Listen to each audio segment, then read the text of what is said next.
Welcome to Clotheshorse, the podcast that really knows how to overpack for a trip. Seriously, you travel with me, you don't have to worry about anything. I will have a first aid kit. I will have a mending kit. I will have all kinds of medicines. I will have all the things. I've reined it in quite a bit over the years, but you're going to pry my mending kit out of my, I don't want to say dead hands. That's dark, but you know what I mean. I always pack a mending kit and a first aid kit. Seriously. Lessons learned the hard way there. I'm your host, Amanda, and this is episode 197. And yes, this week we will be talking all about travel, how to do it more responsibly, ways to rethink souvenirs, and ultimately, how we can get the most out of our travels. I'm joined by two amazing guests to talk about this today. Desirée, who owns the Pewter Thimble, and Ginger, a writer for Lonely Planet, as well as numerous other publications and books. She also teaches courses on the history of travel for Atlas Obscura. So the three of us have a lot of stuff to talk about today. And we're going to be breaking down the question, how can we be better when we travel? This might feel like a weird topic for Clotheshorse, but ultimately, travel is yet another thing we consume, and there are certainly tons of people trying to sell us stuff for travel. When Desiree reached out to me to suggest this episode topic, I was like, yes, how soon can we record this? Because it had been something I'd been thinking about quite a bit around the end of last year.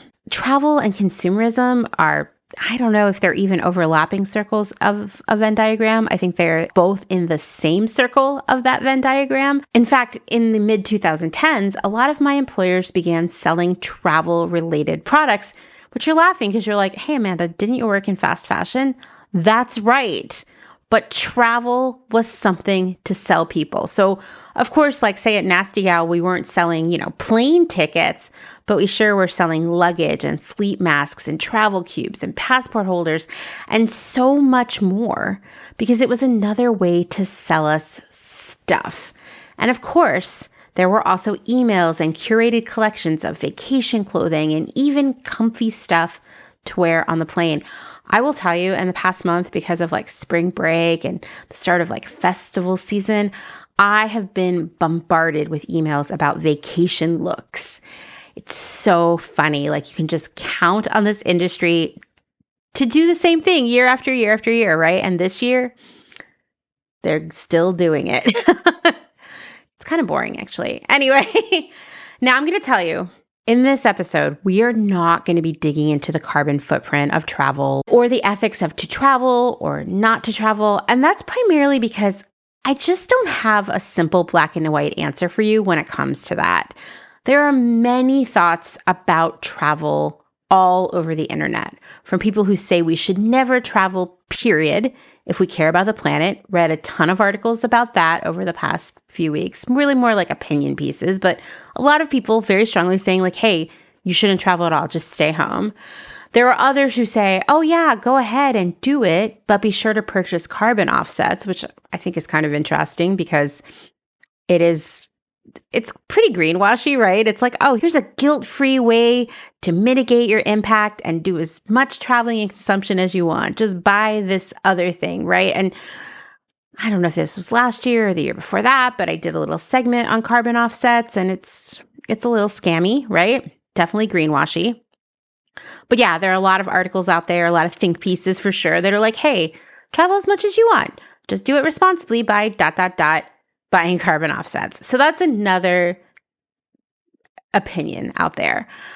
Others point out that it would actually be way more impactful to minimize business travel by utilizing virtual meetings more often and to push companies to stop shipping so much via air cargo, even slowing down our own personal expectations around how fast we should receive, say, those shoes we just ordered by allowing them to ship slowly via train and truck rather than overnight via air. These are all valid call-outs. I agree. I would like to see far less product shipped via air. I would like to see our stuff come a lot more slowly because we don't necessarily need those shoes that we ordered today, tomorrow. These are all pieces of this puzzle. There are also experts that say the best thing we can do is push the aviation industry to shift to hydrogen-powered planes, which ostensibly have little to no carbon impact. And in fact, there are all sorts of ways in which the aviation industry could reduce carbon emissions, but they're going to need pressure to get there because it costs them money, right? It's interesting. I don't think this made it into our episode, but when I was prepping with Ginger and Desiree, Ginger talked about how even the cruise ship industry has really they've gone really hard actually into reducing the carbon footprint of ships as a whole by switching to alternative fuels and just changing the way these ships run in a day-to-day way. So there is hope out there, but there's definitely no easy answer, right? I guess the easy answer maybe is just stay home, but I also just don't think that's realistic. And as we talked about in the first episode of this year with that email, for me, it's important to be realistic, about what people really will do and how much they're willing to sacrifice, and to operate from there, like to figure out how we do things better, right? Like a lot of things we discuss here on Clotheshorse, there's no easy black and white answer, and it's up to us as individuals and as a community, I would say, to find what feels right for us. Where is the balance? What are we willing to sacrifice, and what are we willing to change, right? And, what are the non-negotiables for our version of a life well lived? Here's what I do know.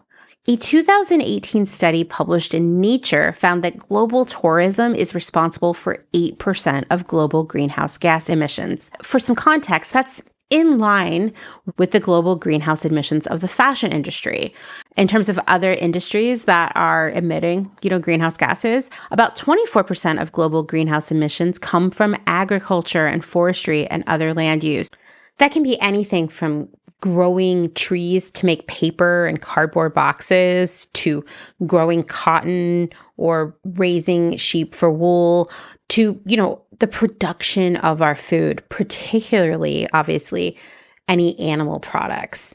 So what we see here is, the source of global greenhouse emissions in our day-to-day lives. They come from all different facets of our existence, including a lot of our basic needs, like food, right? And really the best way that we as individuals who care about our impact, the best way for us to mitigate that is by changing up our behaviors in all sorts of areas of our lives, from mitigating our food waste to possibly shifting into a more plant-focused diet, to using less paper, recycling more, not wasting packaging, turning off our lights, having efficient heating and cooling systems in our homes, and so much more, right? There are all these different things that we can do. And travel is a part of that too, changing up how we travel, not necessarily quitting travel unless that feels like the right option for us, which is fine too. All of these decisions are individual, right? So once again, travel and tourism contributes about 8% of total greenhouse gas emissions every year. 70% of emissions from travel are the actual transportation of it, with much of that coming from air travel, of course. And the remaining 30% of that is from food, accommodations, and shopping while we're traveling. There are many people, like I said, who are opting not to travel at all, or at least not to travel via airplane in an effort to mitigate their own individual impact. It is challenging, I would say, in 2024 to travel even across the United States without traveling via air, because we don't have a great infrastructure for train or other more carbon-friendly, if you will, options. And that can be challenging for those of us, and you might be nodding your head at this, those of us who live far away from our families, right? Like for me, I have lived all over the country my entire adult life, primarily because I was chasing work, and that took me far away from a lot of people I loved, my family, my friends, etc. And I will say that since 2019, I have seen very few of my friends in real life because of the pandemic and my own workload and financial reasons, and also just thinking a lot about my own impact as an individual, right? Traveling for me is one of life's greatest pleasures, and it's really the only luxury that I give myself. I minimize my food waste as much as possible. I mean, Dustin and I shop at a store. Most of our groceries come from a store that is food that is about to expire or has, and this is stuff that would go right to the landfill. So we try to focus our shopping there, just picking up other produce and stuff locally. I only buy new stuff when absolutely necessary. I opt to shop secondhand for the things I need, and I reuse and repair everything. I try to avoid plastic packaging and plastic waste. I minimize my car use. I hang my laundry to dry rather than using a dryer, and so on and so on. I do as much as I can to minimize my own impact on the planet. Like I minimize my car use. I hang my laundry to dry rather than using a dryer. I eat a plant-based diet. I do as much as I can to minimize my own impact on the planet, but I also travel. And I'll tell you, it's been a difficult thing for me to reconcile at times. But when I do travel, I practice the same thoughtful avoidance of waste and excess that I do in my day-to-day life. So that means I take public transportation everywhere, unless I'm somewhere rural where it is not an option. And generally that means I'm somewhere in the United States, because everywhere else I've traveled globally, there has been a way to get around that was public transportation. I avoid over shopping. I avoid generating a lot of trash. I'm going to talk about that more in my conversation with Desiree and Ginger, because the trash of it all is something I'm really mindful about. I skip, things like plastic bottles of water and coffee cups as much as possible by bringing reusable containers with me. And I just try to be thoughtful and respectful at all times. It's really important to me to make a positive personal impact when I'm traveling as well. Once again, my concern for the planet and its people has been at times very difficult to balance with my love of travel, of being new places, of having new experiences, of meeting new people. But I also have to remind myself that my entire existence has an impact on the planet, and it's always going to be a process to find that balance between minimizing my impact and living my life to its fullest. And it's work to do that, and it's work that I'm happy to do, right? When it comes to travel, it means changing up my approach to travel by doing it more responsibly, ensuring that I receive the maximum amount of personal impact from it while minimizing the external impact of it. Does that make sense? Like, I don't know, getting the most bang for your buck, but also, doing the least bad to the planet, while doing it. It's something I think about constantly, and I'm always trying to improve. My overarching advice on travel is this. 1, you don't need to buy a new suitcase of clothing for your vacation. I know I say that a lot, but, I've worked a lot of places where we send you emails, telling you just the opposite. And I know the messaging is strong out there. This is my approach to packing. I always pack my most favorite clothes, because then I know every day of my trip will feel a little bit more special. Once again, I'm traveling, I'm on vacation, I'm making memories. I don't really let anyone take photos of me, but if I did, I would know I was wearing my best clothes. And in general, I just know that these are the things that always give me like a little bit of boost mentally when I wear them. So why not take them on vacation? Way better than buying a whole bunch of brand new clothes, because I know these clothes and I know how they make me feel, Number 2, don't buy a bunch of dumb travel related stuff based on listicles. Oh my goodness. There are so many affiliate marketing articles, aka listicles, on BuzzFeed and HuffPost and just about everywhere else telling you things you ought to buy for your next trip.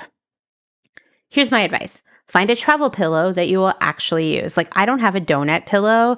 I have this memory foam pillow that rolls up that actually, I use when I'm sleeping in beds in hotels too, because I have a lot of issues with most pillows, I guess. I have a certain level of firmness and plushness that I demand to be able to sleep well. So I use the same pillow for the whole thing, for travel and staying in hotels. And I bring pillowcases along with me so I can clean them. Anyway, you don't have to be that extra, but find a pillow that you like, and then you don't need to buy another pillow, right? You could buy packing cubes to organize your suitcase. I swear by an organized suitcase, but I'll give you a hot tip here.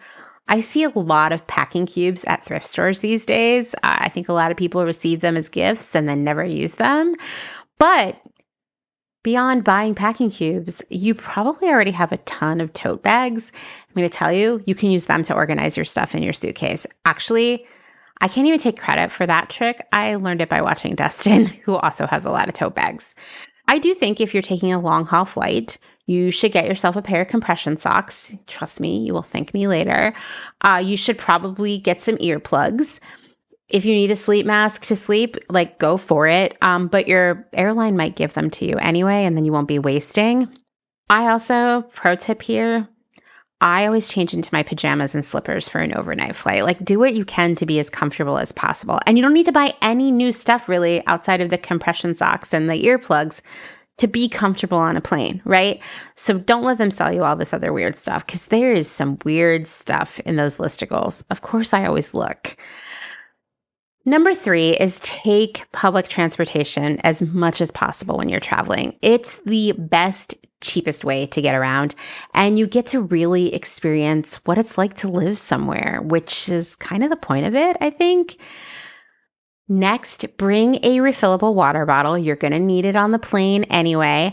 And Dustin and I even bring stuff to make coffee, so we're wasting less coffee cups and plastic lids while we're traveling. We'll actually make coffee in the hotel room in the morning, usually pour over.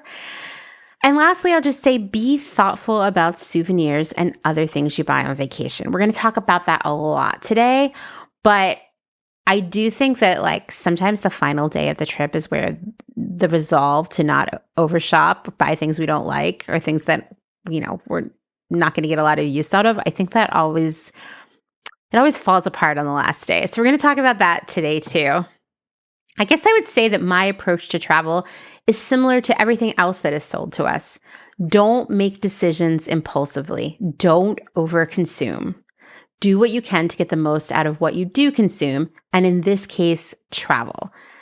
We're going to be talking all about that today, how to get the most out of your travel experience, because after all, these trips do have an impact, and we don't want to waste that. You know what I mean? We want to come home feeling like, wow, that was really an experience that I'm going to carry with me for a long time.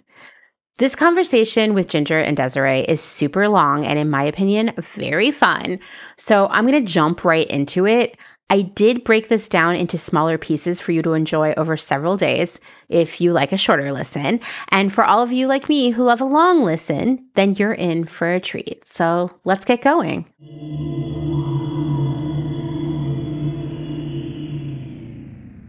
Okay, why don't the two of you introduce yourselves to everyone? Hi, I am Virginia Digitano. Everyone calls me Ginger, so please do. And I'm a writer for Lonely Planet, and I work on guidebooks. I work on other digital content for the website. I also write for a lot of different places, and I do some travel consulting and concierge work all over the world. And I live in Rome, and I've lived in Italy for about 10 years. I think I've spent about 25 years outside of New York, where I'm originally from. Cool. And I'm Desiree Townley, and I find, clean up, and sell vintage in Rome. I'm originally from Oregon, and I dare say I've lived in Rome just about as long as Ginger. Wow. Yeah, so this is like a transatlantic episode of Clotheshorse. Both of you are in Rome, and I'm here in, scenic Pennsylvania. And I'm really excited for what we're going to talk about today because, one, for me, and I know that both of you feel the same way, travel to me is life's greatest pleasure, honestly. And it's also a topic that is really up for debate within the sustainability environmentalism world. And, I can cite a few conversations. I get into some weird holes on the internet sometimes. There is a subreddit I follow called Anti-Consumption. And I will start by saying, this is not for everyone. It gets pretty dark and, a little unnuanced. What's the opposite of unnuanced? Reddit, you could just say that for Reddit itself. Reddit, it's not for everyone. Yeah, very true story. And basically, I read a whole thread where it was travel is consumption. And if you care about anyone but yourself, you should never travel. Basically, that was the story. And people were like, you're right. And I was just oh my, guys, come on, life is so short. Like, we can do things better, but we're not sentenced to like stay in one place for our whole life. But I also, as I was reading that thread a few months ago, I was thinking about another conversation I'd seen last year on Instagram. There's an influencer in the sustainability space. Her name is Abby on the internet.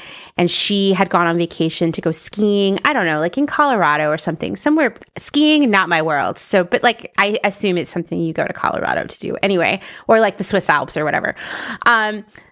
Yeah. So she posted photos and someone sent her a message and was like, how can you say you care about the environment, but then travel? And this person went on to say that they lived long distance from their family and they hadn't seen them in more than 5 years because they were concerned about the carbon footprint of going to visit them. And that just broke my heart.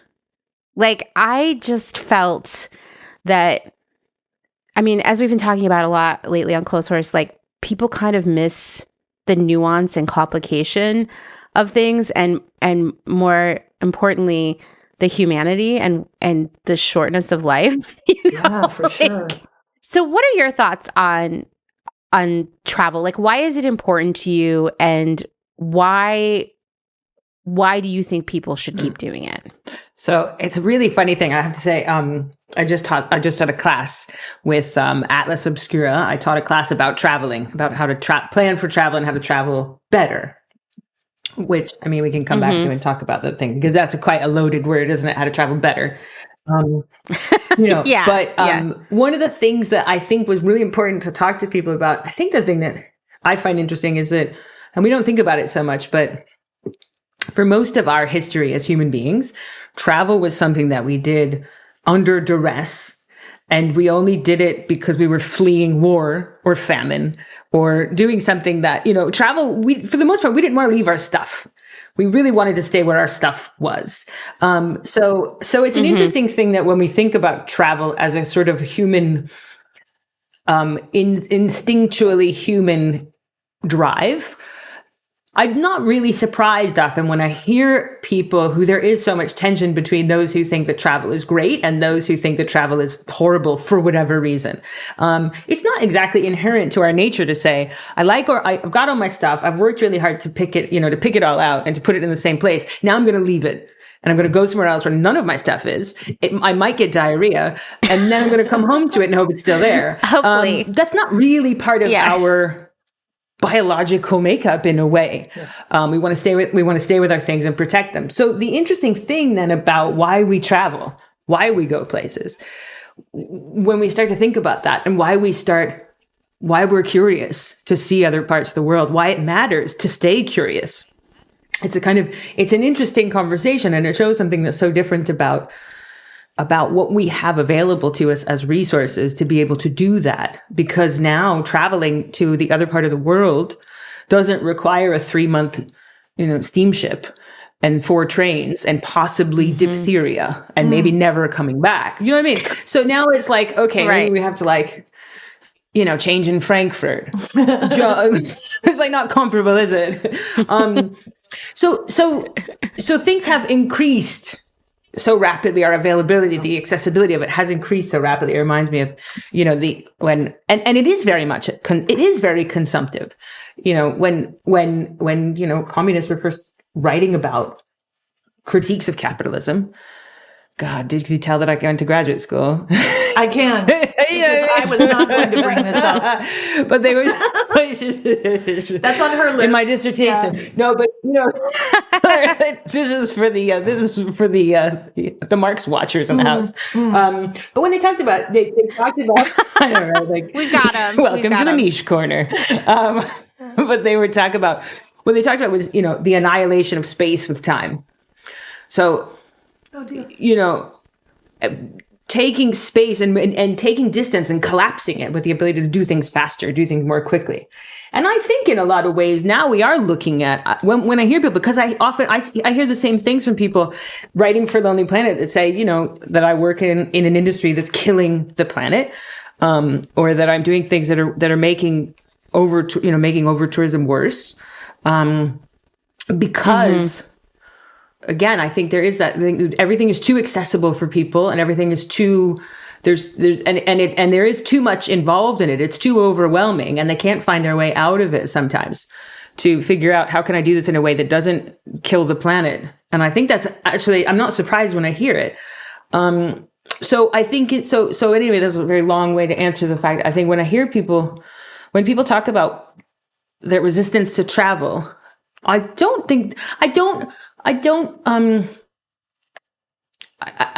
say that I understand it exactly, but I don't not understand it, if that makes sense. I do understand that there's anxiety about traveling that I think manifests in a lot of different ways. And I think it's right for us to look at that a little more closely. I think you're right to go and find those people saying, I haven't been home in 5 years because I don't want to travel, and look at that rather than criticizing it, look at it critically and say, what is it that we've done wrong to make travel so scary for you. So terrifying. What have I done wrong? What have I done? Yeah. You specifically, right, to be fair. What book did I write that traumatized you so badly? But it is a good, it's a thing to look at. And it is really important also to look at and understand that this concept of sustainable travel or responsible travel that we're trying to look at is so much more complex than I think. I think most people look at it as such a flat definition, but it's so much more complex.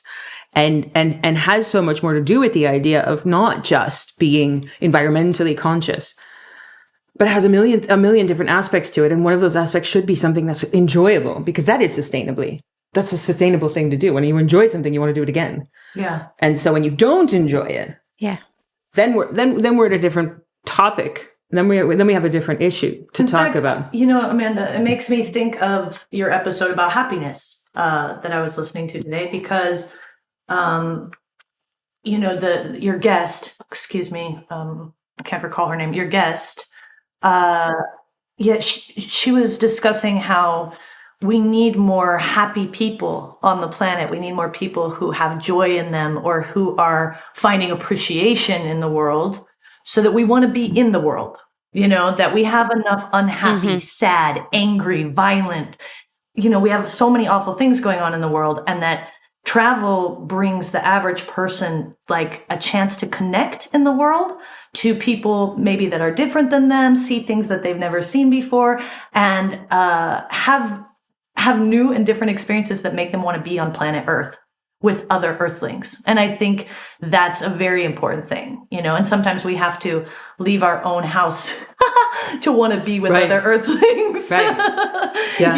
It's nice it's nice to have, luxury travel is a thing of the past, in that we can all find a way to do it now. And I think as long as we are taking the time to research where we are going and what kind of impact we would like to have, and going with kindness, it's going to bring a layer of joy to our own lives. Yeah. And I really liked the term that you used, Ginger, responsible travel. I think that's the core what we're getting at today, because yes, when we talk about travel and how it can be better, most people are going to go right to the environmental impact route. And they're specifically going to be thinking about carbon footprint, right? But beyond that, there is how we spend our money when we are traveling, how we behave when we are traveling, how much garbage we generate when we're traveling, and just generally like how we sort of interact with the act of traveling. Because if there are times where I definitely, I think we all have those moments where we're just sort of like rage spiraling about the world, and I will often get upset when I see people traveling and it feels like the whole thing is just for social media. And it's hard for me to understand if they actually like had a good time. I'm definitely that person who gets angry when so many people are taking Instagram photos and videos at a place that you can't actually enjoy the space. Do you know what I mean? I'm sure in Rome, this is like all day, every day. Yes and no. Let's say yes and no. Because there are certain parts of it, there are certain parts of Rome, certain places that are absolutely flooded with people that are going there for the sole purpose of taking their photo and saying, and documenting the fact, not for themselves, but to others, I was here at this place. But I would honestly say, I mean, I'm just finishing writing the Lonely Planet Pocket Rome guidebook. So I've just finished scouring different parts of Rome. And I would say there are probably 5 or 6 places in the city that when you go there, they're full of people taking selfies. Yeah. The rest of them are not. They really aren't. I mean, and so we're also kind of, that problem of social media is also perpetuating this idea that social media is taking over the world. Social media is, do you know what I mean? Because now all we see 5 pictures of Italy and everybody's talking about, Instagram versus reality. And the thing is, but neither one of them are reality, because those 5 places are not the actual place either. Yeah. You know what I mean? So we're so much further down. Now we're in the real rabbit hole. Like we're sort of, it's a banana situation. It is a banana situation. Because I've had to go and literally research a guidebook. And yes, when I went to the Trevi Fountain, sure, there's tons of people there, right in front of the fountain. The next block over, not really. You know, in front of the Colosseum, we're a block away from it right now. There's a lot of people. On the other side of it, not so many. But then also, there are 6 million places all over where people are just having, I don't know, water, coffee. Yeah. I mean, Rome is really a city where it's like a handful of places that are famous for the way they look. And the rest of it is something you have to feel and experience, and you have to be in it, or you're going to get hit by a car, to be quite frank. Like you got to pick your head up. You know what I mean? Like, yeah, you're by the Colosseum, you're protected right now, but take a few steps and you need to be present in the city, because it's a real place. Living, exactly. That's right. Place. That's right. So, I would say that's so interesting, Ginger. I mean, I just think it's a funny, because it's true though, Amanda, you're so right though, right? Because this is the thing. Social media has this profound impact on the way, not only that we see the world, but we see ourselves in the world. One of the things I wish people would do is not so much, I think with the selfies, I'm going to be real. I don't take selfies, not because I'm so ethically, I have no ethical feelings. Really, I'm quite agnostic about it. The only reason I don't do it is because I don't know how to do it well, and I look horrible every time I do it. So I'm like, fair.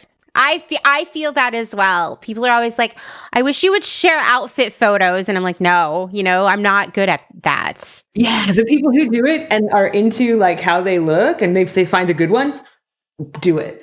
To be quite honest, it's a skill set that I don't possess. It's probably because I'm 600 years old. But I don't possess it. It's fine. But my thing is, I wish that people who did go for it would say to themselves, or give themselves do you like a 1 selfie session a day when you're on holiday? Only because if every photo that you take of a place is you in the place, you're never seeing the place. It's also completely focused on your presence in front of this thing, but you lose the thing itself. So I wish that people would just sort of say, you know what, let me just take a picture of the Eiffel Tower front facing. After I can do my selfie vibes, fine, if they know how to do it. It's, you know what I mean? I don't. And I realize that I can come back and be like, selfies are so narcissistic. And it's like, look, Ginger, you're just not good at them. You're just not good at it. Stop judging. I will say, it's, when I travel, when I look back at my photos when I return from a trip, there are 0 photos of me. Right. There are a few photos of my husband. And then there are photos of weird things that appealed to me that I wanted to remember. Right. Yes. We went to these botanical gardens in Kyoto, and I took 1,000 pictures of all the plants. Yeah. That was botanical gardens are such a great place to visit. Botanical gardens travel. are great. I'm crazy about it. So great. Oh, seriously. Always good, right? So I took a million pictures of plants that I wanted to remember because of the colors or how they looked. Or, that particular botanical garden also had this children's library made of all these mushroom structures. You'll never forget it, but you want to get it right when you build it in your house. Exactly. So I tend to take pictures like that. And I mean, I guess just I know there was a time before our times for the most part where someone would go on vacation and then they would come back and they would take all their photos and have them made into slides. And then in theory, people would come over and look at the slides with them. And in some ways I'm like, okay, well, that sounds excruciating, but it also could be fun because there's a larger conversation and you're like, oh, what did you do when you were there? And what did you feel? And what was it like? But then I think about the people at the time on the trip feeling the pressure to, I guess they didn't call it creating content back then, but that's what they were doing, to create content that could later be slides to remember the trip. It's like, oh, if we don't take all these pictures, how will we remember this trip? And I guess one of my worries is that when we are going into it with that mindset that we have to get that perfect selfie, that we have to get a picture of us with our partner in front of this really important site, right? That when we work so hard and put so much energy into that, that we're not actually, I don't know, like immersing ourselves in where we are, which for me, and I'm not trying to like be judgmental towards people who take tons of photos of themselves. It's like, I'm glad for you, right?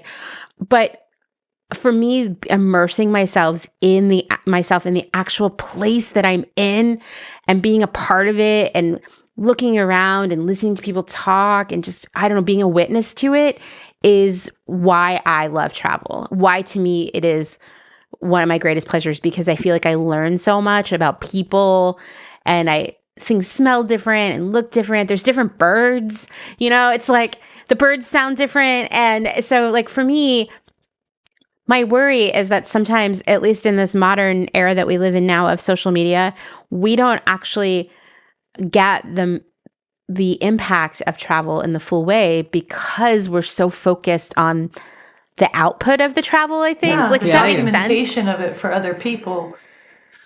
Yeah. Yeah, and I think also, right, the difference is that when you were back in, on like family vacation somewhere, when you were taking photos, you only had like, what did they used to have, like a roll of 36 pictures, right? Like you would have your Kodak film was, you'd have a few rolls and that was it. And if your pictures were bad, like that was what you had as your memory. Of course, some of those are great. Right, sounds but also so like people stressful. were kind of just like, all right, well, or maybe they just got all overexposed. Everything was very overexposed. Everything was very, and like sometimes we lost a couple rolls of film or things like that. Oh, tragedy. So there was a much less. We had far fewer chances to get it right. We either did or we didn't. And I think for many people, the fact that the instances when we didn't get it right are more memorable than when we did. And so and also so I think that's part of the sort of difference as well. Now when people travel, I think what's interesting is too, people who travel now and are very connected to social media find themselves even more connected to it when they're away from home. And I again wonder if that's because of that, again going back to that instinct to not want to actually leave, and so it's a safety blanket, right? So it becomes security blanket, right? So posting to your friends that you're standing in front of, Big Ben, or you're in front of some place, some recognizable landmark that they would know about, but have not been, posting it in real time, showing them in real time that you're there, somehow makes you feel less disconnected from them. I was, but then you sacrifice it, of course, by being less connected, as you said, to the place where you actually have bothered to go. Right. I had this incredible experience the other day where I was in a restaurant that's well known in the city to foodies. Okay. And it's recently hit a bunch of lists. And so it was, you have to get a reservation and you have to go in there. And okay, cool. They don't need any more advertising, but they're doing great. And they are great. Yeah, they're good. The meatballs are good. It's a solid meatball. Anyway. And there were a whole... I love the phrase solid meatball. Solid meatball. I mean, you crack it it's open not. and it was like... It's not. I mean, the thing is, it's not solid, so that was solid. Interesting. Let's be said. That was an incorrect way to say that. Yeah. We'll go past No, we'll keep it because it was good. Solid meatballs like jumbo shrimp. It was the jumbo shrimp of our day. So I'm at this restaurant with my partner. It was for a birthday celebration. And then all these American travelers came in one at a time. They were alone and they had made reservations at this place, which I thought was quite brave because it was like outside of the normal neighborhood that you would find yourself in as a tourist. So obviously they were foodies and they were there for, they were working their way down that list. And all of them had their phones out for the entire experience, documenting the meal and sharing it in real time with somebody else that wasn't there. And I thought they were so brave to be, out in this part of Rome that isn't, Right. they had to get in a taxi and do the whole thing. And so maybe it was just so scary for them to be sitting at a meal by themselves. Maybe they don't often do that, Right. that they were sharing that time with somebody else. And when you're in a city that gets as many tourists as Rome, you see that a lot. You see people having this relationship with their phone. And I generally try to be just like very generous about it and think, Right. it's scary to be alone in this city. And, but I would encourage people to be alone Right. more in general. And particularly when they're traveling. My best personal experiences traveling and the experiences that I've had where I've had the most personal growth or learned the most about the place I'm in were when I was alone. Yeah. But I think that is it's a great point, and it goes so much back to the idea of the idea of responsible travel, because again, using the idea of social media as a security blanket, one of the things that's so important about traveling is to be uncomfortable. Yeah. To be uncomfortable. Yes. Not just to go outside of your comfort zone, but to be uncomfortable there. To go outside of it and to be uncomfortable and sit in that discomfort. For a while. To be there for a little while. It's a bit like if you've ever had like a pulled muscle or something and they tell you like you have to you're going to have to flex it out until it really hurts. Like you get a cramp and you got to just like, you got to wait. Dig into it. Yeah, dig into it. You got to be inside of that hurt because that's when you push through it. And I think that resistance to discomfort is one of the things that's making it so hard for people to really find the joy in travel. And I think that's where that's what we're really talking about. Because when we talk about responsible travel, it does matter. The joy of being uncomfortable is a really important thing. Finding some sort of joy in that. But also, responsible travel, to just go back into that, it does mean a lot about those things. And the question we have to ask ourselves is, I think, what do we owe each other when we travel, when we exist?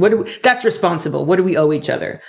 When we go to a place, and the example of people coming to a place, what are we doing there for the people who are there? Yeah. And how are we there? What do we owe those people? And what do we owe the rest of, what are we doing for each other? Yeah. How are we taking care of each other? When you mention kindness, I think that that's something that we need to keep in mind as a very multifaceted resource. Kindness is a toolbox. Yeah. And being able to use that is responsible, and being uncomfortable is something we have to be a little bit more willing to do. Yeah. So these people, for example, something I was thinking, they're uncomfortable. I can see they're uncomfortable. Right. They want to have this experience. Now, obviously, the people running the kitchen are glad to be selling their food. Sure. But anybody who works in food usually loves food. And somebody who's created a menu like this, they really want to see people enjoy their food. And because these people around me were so uncomfortable, their eyes were down the entire time, and the waiter would come over and there was no eye contact. Right. The eye contact was with the phone. The eye contact was staring at the menu. The resistance to looking another human in the face that might speak a different language than you, for example, right? Right. It is uncomfortable to think, okay, say, excuse me, I don't speak Italian well. Can we speak in English? They're going to say yes in these touristy places usually, or you're going to work it out, but it helps to make eye contact. Yeah. Helps a lot. You can't be looking down and thinking, you're going to have to watch how the other person moves. You're going to have to see, because they're going to show you a lot with their body language, whether they have that or don't have that, or think this is a good idea or don't think this is a good idea, or, especially in places where you don't share a common language, we're going to have to look at each other. And that's kind of an uncommon dance. We don't do it so much anymore. That's for people we're really familiar with. So yeah, I think that's a really good point. That, like, once again, I think at home we're used to kind of just being in our phones all the time. And maybe when we're traveling, we need to put it away a little bit. And I will tell you, I'm guilty of, like, every time we get on the subway and there's a chance to sit down when we're traveling, I am like on my phone. Like, I'm just like, I'm bored. But I wonder, if we could get more fun out of travel, more, not even fun, just more sort of like personal impact out of travel, if we let ourselves be a little bit bored. Yeah. Sometimes. Yeah. I think, look, I mean, I think also, like, just to be fair, like, you know, I don't think any of us are like Luddites and, you know, saying that phones are just, you know. No, totally not. Like, if there were phones 100 years ago when people were traveling, like every single person, like, do you think, like, nobody would be like, no, I'll just use this atlas. Nobody would do that. Okay. No way. Oh my God. Sometimes Dustin will be like, oh, remember maps? It's so sad that people don't know how to read maps anymore. And then I'm like, who cares? Maps are the compass. Listen, yeah, exactly. Like, maps are great. Maps are great, but also, like, having a map in your phone is great. And having is great. Of Yeah. course. You know what? Yeah. Like, I remember as a kid, I used to be on the subway in New York all the time. And you know what? If I had Candy Crush then, my life could have turned out much differently. Do you know what I mean? I could have been much more successful in a lot of different aspects of my life. My cognition would be better. Like at Candy Crush, for example. Yeah, I mean, it's fine, but you're right. I think it's really important. I think that you really, like, the word bored, to be bored, is such a critically useful thing.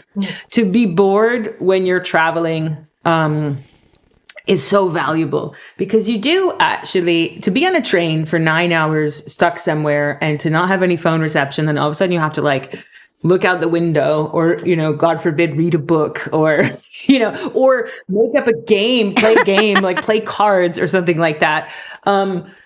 Because you're bored and because you don't have that recourse to something that immediately satisfies that little bit of gratification, is awesome. It's an awesome thing. And for the most part, look, I mean, it's nobody's fault, but we don't really get there until we are bored and we don't have that thing at our disposal. We don't go for the backgammon anymore until our phone battery runs out, and then we're like, oh, right. You know, I want to play backgammon. Oh, no. You know, so. But also some of those conversations that you have, or, you know, if you're riding a train, that's a good example, and you're on your phone the whole time, you might not get a chance to talk with somebody that's interesting near you. And yes, those things are a risk. And I understand that we're all born in different brains and different bodies, and not everybody wants to be having conversations with strangers. But it's one of the great joys in my life, having conversations with strangers.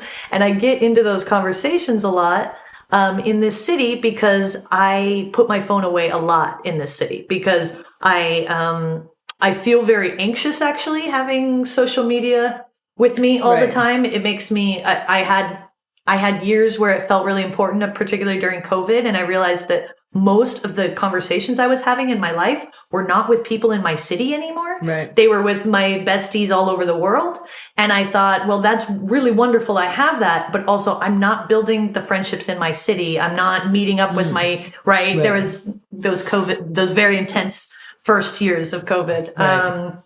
And so I've intentionally started putting it away. And as I go to markets and I'm sourcing things for my shop, I have so many more beautiful conversations because I don't have my phone between me and the other people, right? Yeah, so I was saying that, like, for me, when I'm traveling, what's really important to me is to, like, actually kind of, like, skip a lot of the, like, touristy places. Of course, there are some that you have to see the Eiffel Tower, right? Like, you have to, right?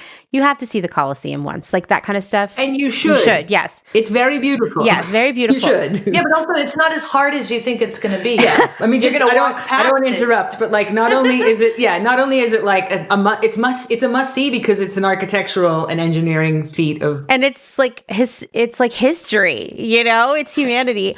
Yeah. But some of the most memorable experiences I've had traveling are taking public transportation and going to the grocery store. I think when we were preparing for this, we talked about how much we love going to the grocery store or, like, drugstores when we're traveling. Pharmacies are my I was like a beacon. I have a great pharmacy near me. I mean, you have a great pharmacy. Yeah, Amanda, when you come to my city, I can't wait to show you my local pharmacy. It's I have incredible. a really good collection of different pharmaceuticals though from around the world that I love. I mean, they're probably all out of date. No, it is true though. When you travel, you start to build up, like, oh man, the cold medicine in Japan is so good, and, you know, like, right, yes, exactly, yeah, exactly, or like, like, oh, I got this nasal spray in Mexico City that like cleared me up right away. Like for me, it's just like, I can't explain it. Like, honestly, if you do look at my camera roll when I come back from a trip too, there are a lot of photos of like everyday things that have delighted me. Like I said, I am a huge advocate of taking public transportation as much as possible when traveling in a new city,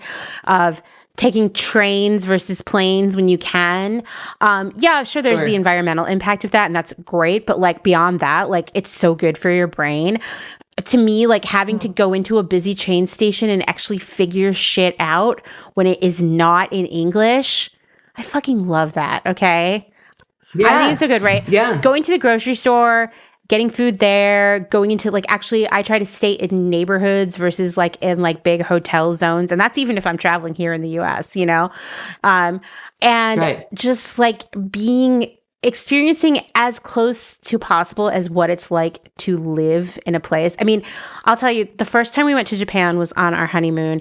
And right before we went, I came down with mono and pneumonia, but I didn't know either, right? So I was like, oh, I just have this little bit of a cold and I feel like crap, but I'm feeling better now. And we went there and, you know, like, okay, well, mono, pretty big deal, right? Anyway, especially as an adult. And then to like, oh, I just traveled around the world and my sleep schedule's all fucked up. Of course, my symptoms are going to get really bad. And I was like coughing.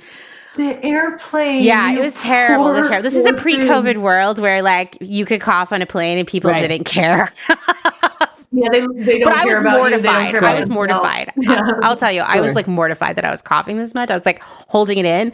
And so our first day in Tokyo, I'm like, listen, I feel like I need to get some cough medicine or something. And so we went to the pharmacy, and this was when I was still really early in studying Japanese, and I still think I would struggle.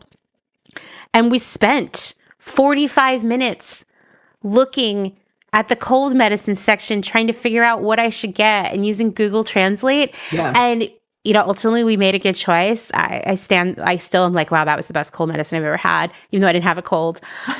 But you stand by it. Yeah. But I think Dustin and I talk all the time about that like first trip to the pharmacy and like trying to figure it out. And it just like, I don't know, it rewired some stuff in our brains in a really good way where we're more likely to talk about that and tell a story about that than like, oh, and then, you know, we went to all of the shrines in Kyoto, which were beautiful. But you know what I mean? Like it just, I don't know. For me, that's what travel is. Yeah, because it's a common experience that you would have to have back at home for some reason. Right. But now you're doing it in this place where nothing looks right. And it could either be like a Black Mirror episode, or it can just be like a really weird dream where you're like, my dream wasn't in English last night, you know? Yeah.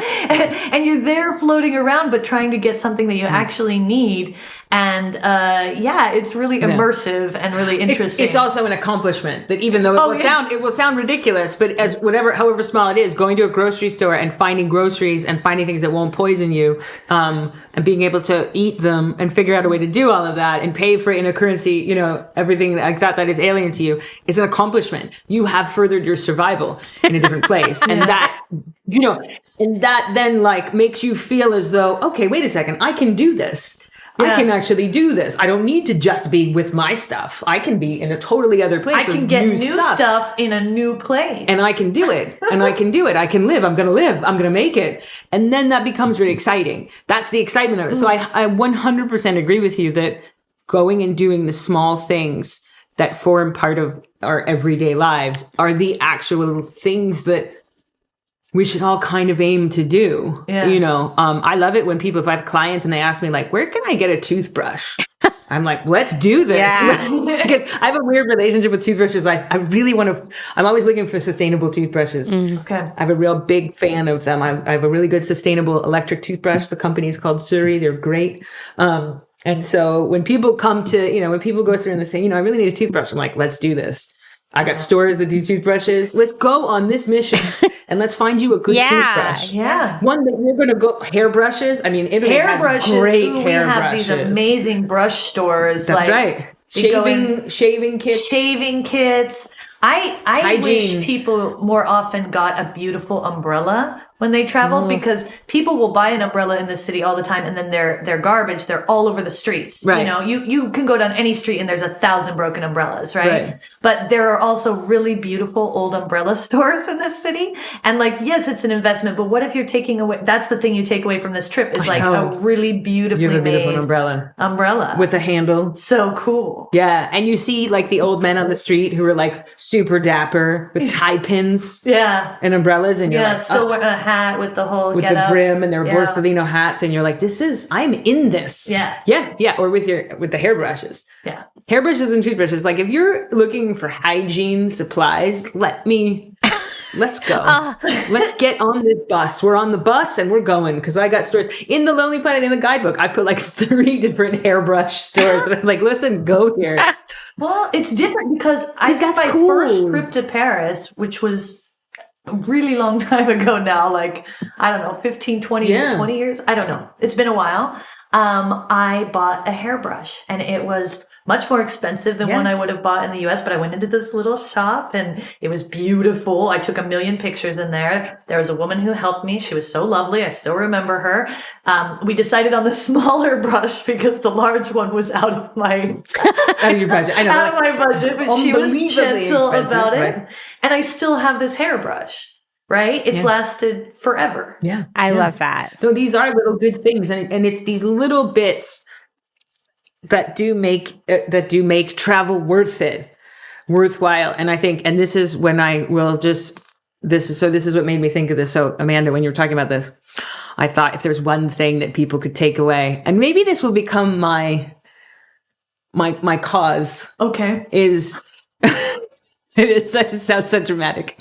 I would like for people to stop looking for hidden gems. Oh my God, I'm so happy to hear you say this. I would like for people to stop looking for hidden gems. Friends, gang, let's stop looking for hidden gems. Stop looking for hidden gems, and I'm going to say why. Okay, tell us. Now I'll say why. It's colonialist and it's scary. Here's the thing about hidden gems. Here's the thing about hidden gems, right? I mean, let's just get real, guys. Let's just get it. The thing about hidden gems is, first of all, they're not hidden. People live there. People live there. People live there. People go to school there. People get married there. People have kids there. People shop for hairbrushes there. People get cough syrup there. People die there. People are born there. And so nothing's hidden anymore. Nothing's hidden. Never was. Nothing's hidden. And second, its status then as gem is predicated on the fact that no one knows about it. So as soon as someone does know about it, it's no longer a gem. It's a rock, right? So all that we do are become these locusts that are consistently raising and scorching the earth, looking for hidden gems that we then take and compress so that the carbon reverses itself. And rather than being a diamond, it turns into a lump of coal, and we leave it and we say, well, God, that place isn't good anymore. Oh, that's and always then we go what to the happens. next place. It really isn't what it used to be. Oh my God. And I just hope that people, like, I want people to understand, like, stop doing, like, just let's all make a commitment. Let's make a promise to each other to not look for that anymore, to not do that, because and again, it goes back to the idea of what we owe each other. Because when we're doing that, everything then is only there for our amusement and our entertainment, right? Yeah. So we stop understanding, as you said, we stop engaging in the place. We stop being in the place because it's a hidden gem. The restaurant that we're going to and telling all of our friends back home, oh, we went to this cool restaurant. In a year, you're going to, and somebody else is going to go there, you're going to say, oh yeah, whatever. I was there a year ago. It was so much better then. No, it wasn't better then. It was, no, it wasn't. It's just as good. You're the word. You're the problem. You're the problem. Well, and it's like that sense of, it's almost like sort of, God, this is a word that I hate to bring into so early into the conversation, but it's almost this like colonizer sort of view where you're like, oh, it's up to me to come in and find these things that the locals are too simple to recognize as gems. But when I behold them, when I determine that these are in fact gems, right. And I just, like you said, this is where people live. I think it's like Yeah, it's like I think it's, for me, I find it's colonialist in a sort of predatory manner. It's colonialist like insects, right? Because we don't want to, we're not trying to even, it's not even sort of resource extraction. We're not even saying like, oh, look at this great place. We're going to come in here, build all these hotels, and we're just going to, exploit this place until it's no longer viable. There's that too. And I think that happens in a lot of different places that we now think of as very heavily over touristed, which of course were colonized for tourism purposes. And, if you go to any Caribbean island anywhere, probably they've all been colonized by the tourism industry to such a point now where they've been for resource extraction. Mm-hmm. So there is that, but then there is this sort of predatory behavior that we are like locusts. Mm-hmm. We are. We're just buzzing around the world looking for the next place to get lasagna that nobody knows about until we can tell everybody about it, and then we just eat it. Yeah. And then, what are we doing? What are we doing? And I think there's this idea that somehow, again, and I think that this is, and what's so interesting too is that, and I'm sure that you've had this experience yourself, Amanda, like, as someone who has a following of people that are listening to you and that believe in you and that are speaking to you, then it's sort of, people, we all want to believe in something. We want to believe in someone. We want to believe in what they're saying until they get too famous. Then we don't believe in them anymore. Because all of a sudden they're too famous. Yes. You know what I mean? Yeah. We reach that tipping point. You're too successful. Yeah. Untrustworthy. Oh, they were so much better. They were so much better back in the day. Yeah. When I discovered them, when they were just chatting and they were just doing their stuff, they were so much fun. Now all of a sudden everybody's listening to them. They're big. They think who they are. Who do they think they are? And now, you can't believe them. We have somehow, and I think this is just, the world has brought this to us, that we are so suspicious of anything that has a widespread popularity or acceptability. We just take it as it must be flawed somehow. If everyone enjoys it, it must be bad. And so I'm going to find the thing that nobody likes, and I'm going to like it until everybody else likes it, and then I won't like it anymore. There's a big short circuit right there, isn't there? Yeah. And I think, we're doing it in travel, we're doing it in our relationships, we're doing it in our everyday lives. So I think when we talk about sustainability, to me, that is an unsustainable position. Yeah, 100%. As a person, as a human being, that is an unsustainable position to hold. That the only time we listen to things is when, nobody wants, like, when they're contrary. Yeah. Or when nobody else wants, or when they're a hidden gem. Yeah. But as soon as they're no longer hidden, they're no longer good. As soon as this person becomes, as soon as this thing becomes popular, we don't want to go there anymore. Yeah. And then, we don't want to listen anymore. I've really been experiencing that lately, asking people about, I've been writing, I write guides to markets in Rome for tourists when they come to visit, right? There are some amazing guides. Markets that have been in operation since the end of World War II. There's one in particular called Porto Portese. And it's been popular for so long that literally there's poems written about it. Like there's songs, from the 1960s and 70s about it. There is, a podcast you can listen to that's just the sounds of the market on any given Sunday. Yeah. Porto Portese, listen up before you go. It really helps you get in the vibe. And it sounds like just you get in the vibe. Yeah, it helps you realize you're about to be overwhelmed with human beings, right? But, when I've been asking a lot of people, what's your experience? John Cage, right? It's a very John Cage experience for sure. Yeah. I've been asking a lot of locals, like, what has been your experience at Porto Portese? Because everybody's been there. It's a Sunday market that runs every single Sunday, rain or shine. Right. And most people say, oh, well, I went there once the first time I moved here, and then I just stopped going because it was crazy. Or, oh, I used to go 20 years ago, but I stopped because it's just not the same. Right. And, and the truth is that there are beautiful things happening at that market. And yes, there are hours of the day and there are portions of the market that are overwhelmed because of social media or because, there's certain stalls that people try to get to and then it kind of clusters at a certain place. But if you can get in there at an early enough hour, if you can, if you know what you want to see and you read a little on the internet and you do some research about where you're going. If you get a map from a person who's done this work for you. And as most things in the city, there are so many people in this city who have done the research, right? And if you can look a little before you travel, you can find a way to get to things that really will be meaningful to you, and you'll have a lovely experience, but you can't just walk in with a flow of people, Right. hundreds of thousands of people, and expect to feel singular in that. Right. Expect to feel 100%. special. Hundo P. Yeah. There are people who are really good at traveling, and there are people who have learned a lot about places. They're resources. We should value that, and we should be looking towards those things. It's one of the things that when I do classes about travel, I tell people, look up getting a guide for a place. If you really want to see the Vatican, if you really want to see the Louvre, if you really want to see some place that that a lot of people are going to be, get a guide, get a private guide, do it in a way that it's going to benefit you. Spend a little bit of money on that. Decide, okay, that's the thing I want to invest in. Because you are going to have a much better time when you avail yourself of that human resource. Let's reclaim the term human resource to mean people's intelligence and people's creativity and people's experience. For me, and I put in the guidebook for Rome that, Porto Borghese is a great, amazing experience, but that people should go on your website, get the guide and be able to look at it and know and navigate it in a way, because you've done that work. You've done the work for people to actually enjoy the experience. Yeah.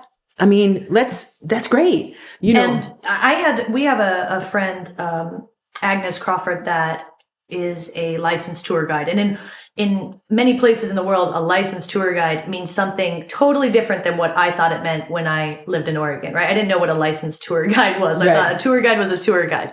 But in a city like Rome, a licensed tour guide is a historian in your pocket. They are with you, guiding you through this experience.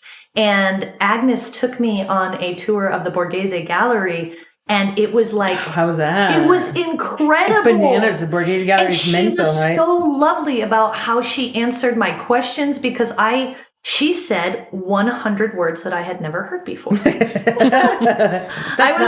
That's not impossible. No, I had my phone up. Now, she is British, so everything did sound new and fun to me in the first place. And smart. Yeah. Smarter, better, right? Yeah. But then as I'm just low-key trying to look things up so that we're on the same page. And I just eventually said, hey, Agnes, I get a few fairly weird questions. There's a really disturbing angel in the corner of this room. Right. He's making an angry face. He's blowing bubbles.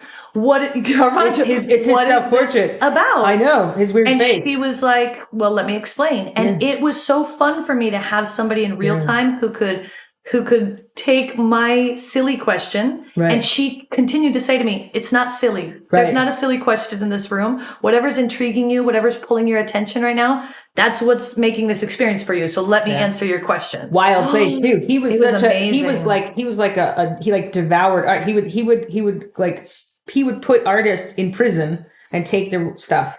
He robbed a convent in the middle of the night to get a Raphael picture that was there, because he said he couldn't sleep until he had it. Mr. Borghese. Yeah.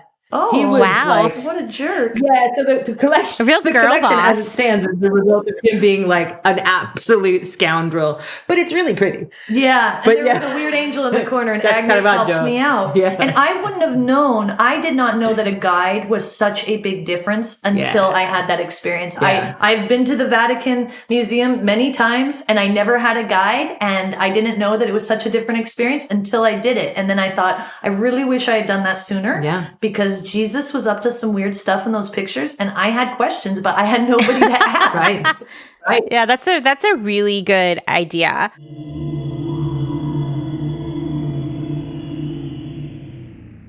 Let's take a moment to thank some of the incredible small businesses who keep Clotheshorse going via their generous Patreon support. Selena Sanders, a social impact brand that specializes in upcycled clothing using only reclaimed vintage or thrifted materials, from tea towels, linens, blankets, and quilts. Sustainably crafted in Los Angeles, each piece is designed to last in one's closet for generations to come. Maximum style, minimal carbon footprint. Shift Clothing out of beautiful Astoria, Oregon, with a focus on natural fibers, simple, hardworking designs, and putting fat people first. Discover more at shiftwheeler.com. Late to the party, creating one-of-a-kind statement clothing from vintage, salvaged, and thrifted textiles. They hope to tap into the dreamy memories we all hold. Floral curtains, a childhood dress, the wallpaper in your best friend's rec room. All while creating modern, sustainable garments that you'll love wearing and have for years to come. Late to the Party is passionate about celebrating and preserving textiles, the memories they hold, and the stories they have yet to tell. Check them out on Instagram at Late to the Party People. Vino Vintage, based just outside of LA. We love the hunt of shopping secondhand because you never know what you might find. Catch us at flea markets around Southern California by following us on Instagram at vino.vintage so you don't miss our next event. Dylan Page is an online clothing and lifestyle brand based out of St. Louis, Missouri. Our products are chosen with intention for the conscious community. Everything we carry is animal-friendly, ethically made, sustainably sourced, and cruelty-free. Dylan Page is for those who never stop questioning where something comes from. We know that personal experience dictates what's sustainable for you, and we are here to help guide and support you to make choices that fit your needs. Check us out at dylanpage.com and find us on Instagram at dylanpagelifeandstyle. Salt Hats, purveyors of truly sustainable hats, hand-blocked, sewn, and embellished in Detroit, Michigan. Find us on Instagram at Salt Hats. Gentle Vibes Vintage. We are purveyors of polyester and psychedelic relics. We encourage experimentation and play not only in your wardrobe, but in your home too.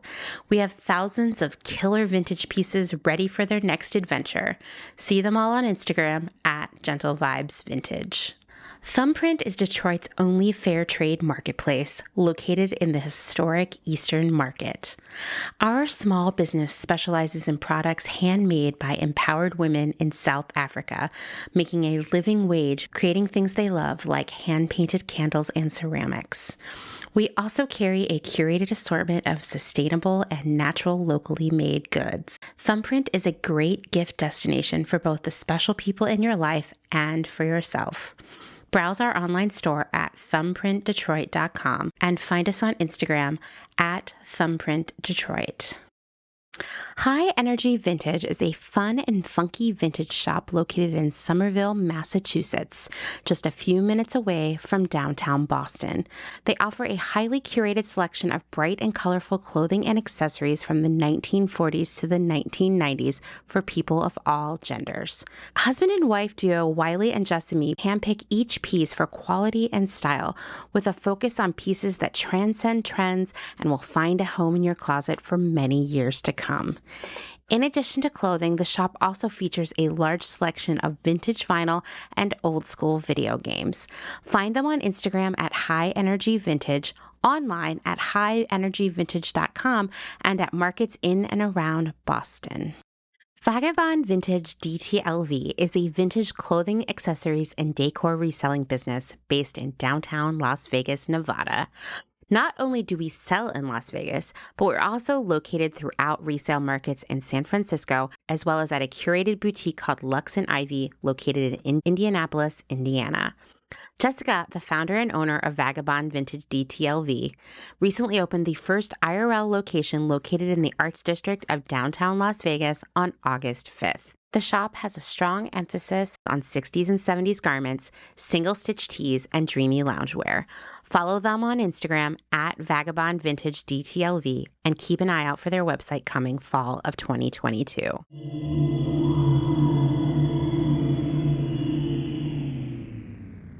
So something that I see often when people are getting ready to go on a trip or are actively on a trip, and I was telling you I see this a lot on, there's like a subreddit called Japan Travel or something like that. People will be like, all right, here are my dates for my trip. Here's my itinerary by day. And it gives me like anxiety hives reading this itinerary where it's like flight land, 7 a.m., 10 a.m., breakfast at this known cafe from a guidebook, 11 a.m., Disney Sea or whatever, noon, this music. And I'm like, guys, what are you? I mean, I'm sure you see. I mean, listen, Ginger, you write books for people who create impossible travel itineraries, right? What is your advice to people? I write books to try to get people not to create. I know, but then instead they take it very literally. Yes, they're like, okay, 11 a.m., this drugstore. 11:30. Yeah, exactly. The hairbrush store. Yeah, exactly. So, like, what is your advice to people? Because I tend to, like, when I travel, I'll be like, okay, well, we're going to go to this area today, and here are some things we could see. But I find that, like, I need personally downtime, which can be as simple as just, like, sitting in a cafe and drinking a boozy coffee and, like, having a little snack and just, like, I can't be like, go, go, go. For me, that doesn't work. I don't know if it works for other people, but it seems to me like it could, you know, that whole idea, like you need a vacation to recover from your vacation. That's what happens, right? No, that's another one. That's got to be retired along with the hidden gem. That's got to be retired. I'm like, there's a couple of things we got to put in the box. Yeah. That actually depresses me so hardcore when people are like, I need a vacation from my vacation. I just think, oh God, what have we done? What have we done? So what's your advice to people there? Like, to not need a vacation from their vacation? Yeah, so I think that so the golden rule and what we try to do and what we even do in Lonely Planet, and I will say Lonely Planet, the format of the books have changed quite a lot to emphasize people slowing down a little bit more and getting a little bit more, having a little bit more sort of experiential travel, if you'd like.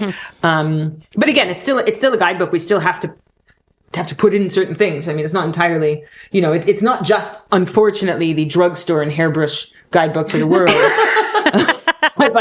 Sadly, not yet. Give us some time. But one of the things, the sort of golden rule that we live by in a way is to plan to do one thing. Plan one thing a day. Mm-hmm. One thing that you plan and you say, I want to do this. Whatever it is.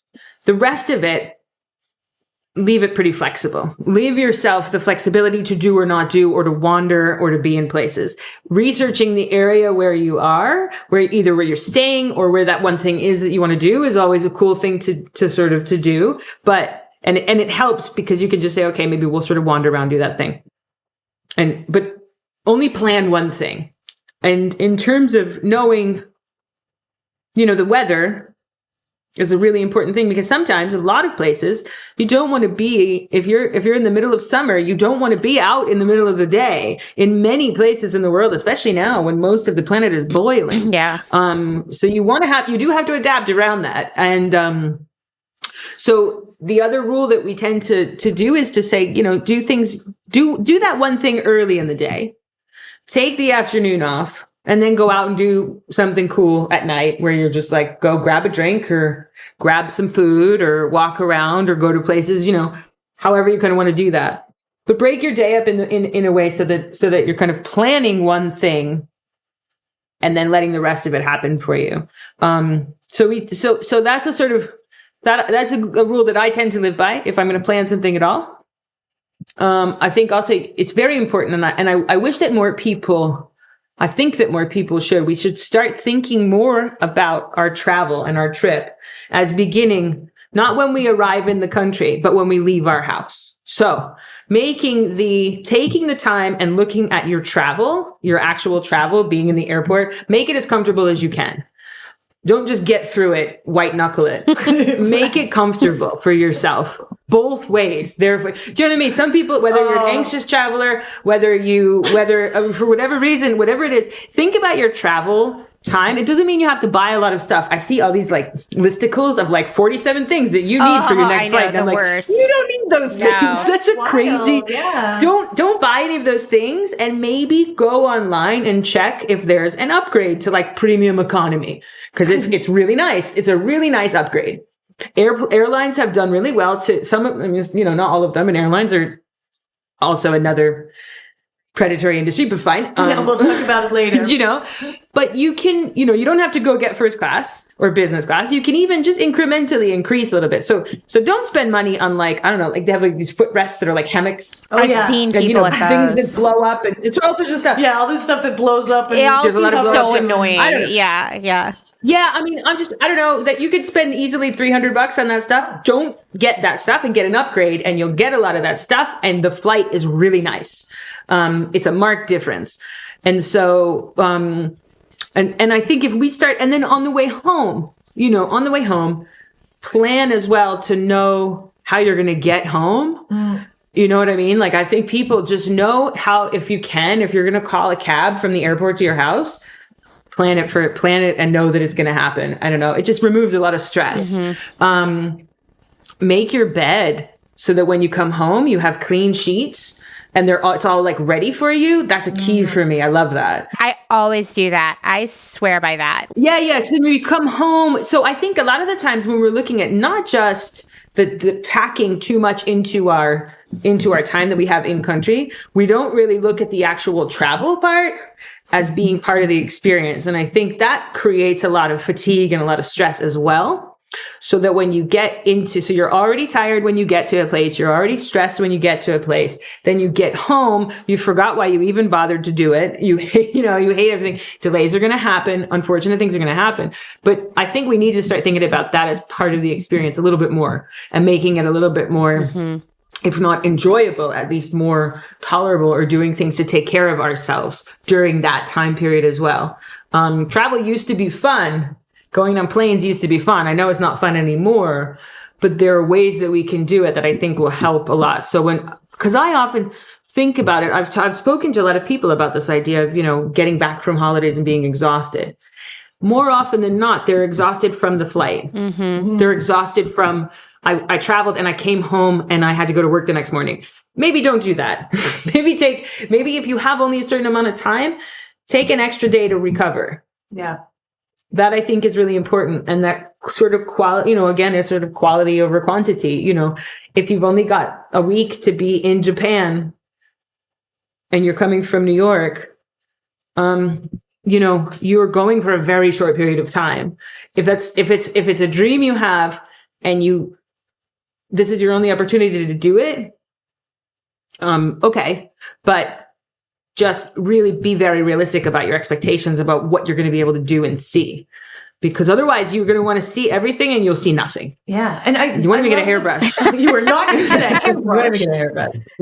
I love what you said, though, about the one thing a day, because the number one thing that I see, even of people who are like, oh, where should I be shopping when I'm there? What market should I be going through? And I'm like, well, where will you be before? What's going on? And they're like, oh, it's nothing. We have a Colosseum tour in the morning. And then in the evening, we're doing the Vatican Museum. And I'm like, your day is done. Oof. What? Oof. Why did you book those two things together? You're going to be in so much pain. Right.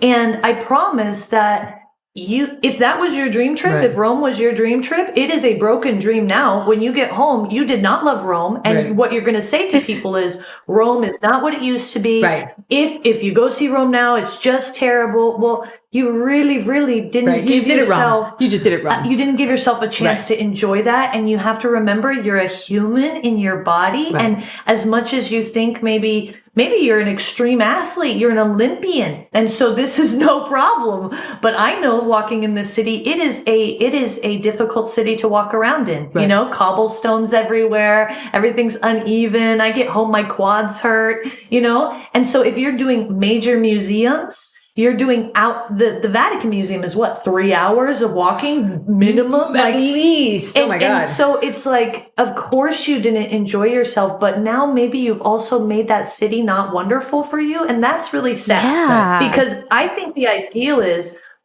like Amanda, you'd say that you've been to Japan a few times now, yes. Right? Yeah. And see, that's wonderful because you've obviously gone in a way that's made you even more endeared to the culture and the place and interested in it. And so every time you go back, it's more enriching. And isn't that the right. relationship you're hoping to build with a place is a continued relationship, not right. a one night stand. You know what I mean? It's so brutal to go to a city, destroy it and leave and think, oh, didn't love that. Won't right. do that again. Right. Well, you didn't have to do that because there are so many, you do not have to do every single thing that's on the bucket sure. list of whoever online. Right. Make your own list of things that would matter to you. Right. Enjoy your time, take your time, slow the hell down, And you might actually want to return. And the next time you return, you're going to feel so endeared to the city because you hear people who come back to Rome again and again, and they love this city more every time they come back because they've built relationships. People remember them. They'll be like a shop owner that remembers them and now they're friends. And, and I love hearing that about people who are able to visit this city in a way that makes them endeared to it instead of despise it by the end. Let's also retire bucket list as a thing. Yeah. We're putting that in the box to retire, of terms to retire. I heard you say that once and I wrote it down because I thought it was brilliant. Get rid of your bucket list. Yeah. I just think bucket lists are, again, something that something that's, it's a bit like the hidden gem, it's a bit like this thing. It creates this false relationship between yourself and the place. Places that we go, places that are major tourist areas, or even are not major tourist areas, are sometimes overwhelming with how much is there. Mm-hmm. Stendhal had the fatigue of seeing places that were too beautiful. When he was in Florence, he couldn't, Florence and Rome afterwards, he couldn't see how it was too much beauty. It's also true. And you're right to point out we are human beings. And not only are we only capable of sort of expending so many calories a day, we're only capable of absorbing so much every day. And so eventually we just become sort of desensitized to everything that's around us. Being anywhere that's beautiful, and sometimes things are beautiful just because they're foreign. They can be that beautiful, and being in some place that that you're swept away by that. You need time to process even that, or else it's just, so, I can't, the Vatican is its own story of colonialism and things being held for ransom and all sorts of things, but it's full of beautiful stuff, very sparkly. It's sparkly. It's so sparkly. And it's so sparkly that sometimes you have to just stop because there's so many sparkles and you say, oh my God, how can every corner. It's every corner is gilded. Oh my goodness. So you gotta, your eyes, I don't know about either of you, but my eyes get very tired. Maybe it's with age. It's with age, y'all. But, my eyes get overwhelmed and I need time to sit down and process, what I journal a lot. I always have a little notebook with me to write things down because I'm always afraid that I'll forget something that was interesting or meaningful or a cool person or, and I take these little notes and, I love when I'm traveling to just take those moments and sit on a bench somewhere and take little pauses. When you're having a coffee, take your own notes about what you saw. Yeah, I don't know. I think Rome is a city that, like Paris, like New York, probably, right? Like when people are going there, they are immersed and maybe they want to just keep moving with it. Right. They want to make sure they take as much as they can from it. But I think you get more out of it if you can kind of step back and observe. Yeah. Well, immersion is a tricky thing. I think people sometimes use the idea of immersive travel as an antidote to mass tourism. And sometimes it can be, but we have to be a bit careful about how deeply immersed we become in certain places and then getting in and getting out. So I think we do have to really, sort of recognize ourselves in places and, and say, okay, how much am I taking away from this? We don't want to be, and I think again, if we look back at this relationship with social media, things are, unfortunately, availability tends to breed banality, doesn't it? And so everything being so available to us makes it all less special. And it's important, I think. So then, I think if sometimes perhaps we start to observe the environment around us a bit as if we're scrolling through it, and we're seeing things and we're like, oh, cool, interesting, next, interesting, cool, beautiful, oh, beautiful, okay, beautiful, next. Until our brains are just like, okay, information filed away. And then, and we are immersed, but we're immersed in quite a different way. Yeah. And I think, and sometimes I do kind of wonder about that. And it's hard to break that habit. Sometimes it's a really hard habit to break. Like, if I'm honest, like when I see people, and they're traveling and they're like TikToking the whole way, I don't blame them for it. You know what I mean? Like they're young. You're usually like young and it ain't me. Yeah. they know things that I don't know. And they're doing something that's a product of their own environment and the way in which they've come up and they've seen, they've seen the world around them. And so, they're responding to that in their world. For me to just sit there and criticize them and be like, oh, then I just sound like that person who's like, oh, they don't make it the way they used to. Yeah, no one wants all these kids in their Riz. No one wants to be that person. Yeah, these kids in all their Riz walking around.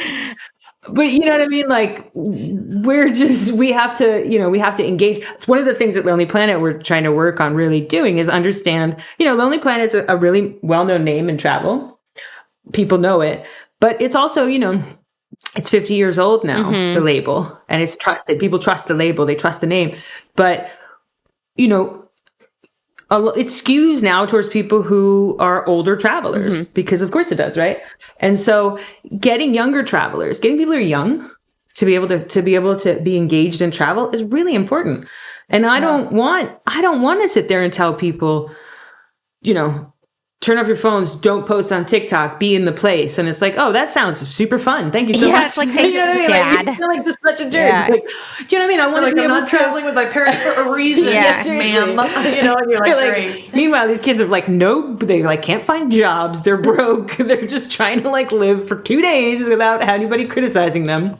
And I'm just like, so I think we need to figure out a way to really engage with people as well, and to tell, like, engage with younger people, and be able to say, like, going back to even your first original point, Amanda, people who are like, traveling is bad. If people who are now coming up, I mean, I started traveling, I left home when I was 16, and then I left New York for the first time when I was 18. And then I've lived outside of the country pretty much since then. I'm 45. And, I left because I wanted to find it. I wanted to chase it. I just wanted to see everything, and I was just hungry for it. And it was just, pure exhilaration. Being as lost as I could, being as far as I could, being as out of everything I knew. That was it for me. That was it. I wanted to know what it all was. And the idea that now that's not interesting anymore is really heartbreaking. Because what is interesting? If travel is not interesting, then what is? Yeah. You know what I mean? Like, and then when we come to the idea of sustainability in travel, it's only sustainable if it's interesting.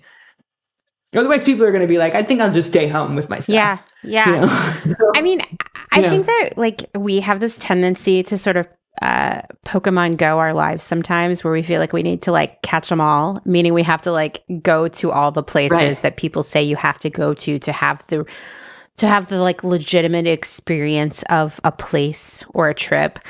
And I get that. I felt that pressure before too. And I think that, like, maybe step one in traveling in a way that is sustainable for both the planet and ourselves is slowing it down. And I think lowering our expectations sounds depressing. It's like saying, like, hey, you should just be okay with having a mediocre time. Right. No, what we're saying is, like, maybe getting rid of the list and just, like, sort of following your day. Like, I typically will plan, like, one thing a day as well. And that's a lesson I've had to learn on my own, for sure. And what I'll do is I'll I still use Lonely Planet. I use a few other guidebooks. To me, Lonely Planet is the classic because it most appeals to people with my interests. There are always good vegetarian restaurant suggestions.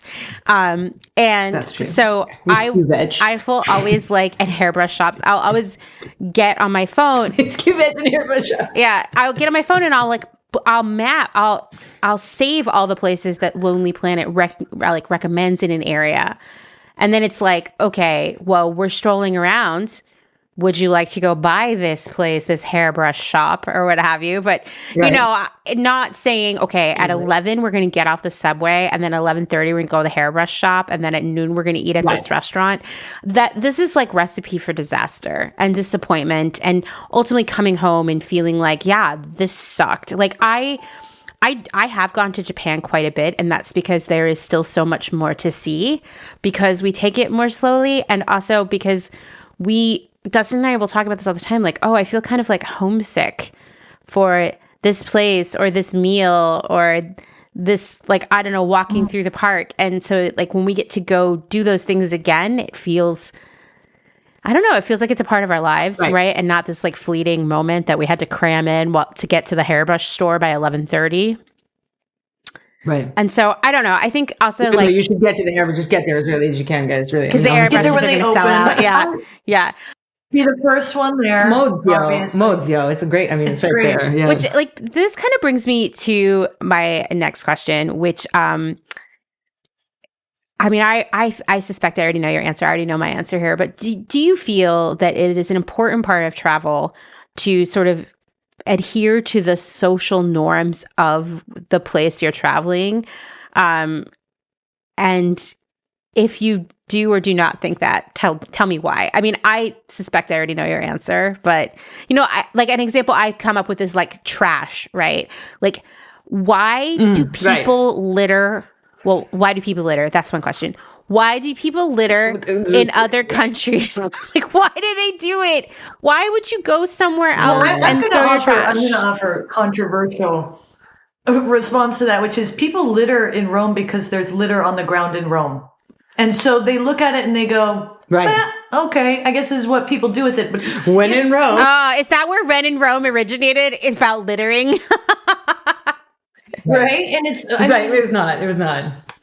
I think when I travel somewhere, something I've learned to do over the years, which has taken me a long time to do, and I've traveled unethically and irresponsibly many times in my life. Okay.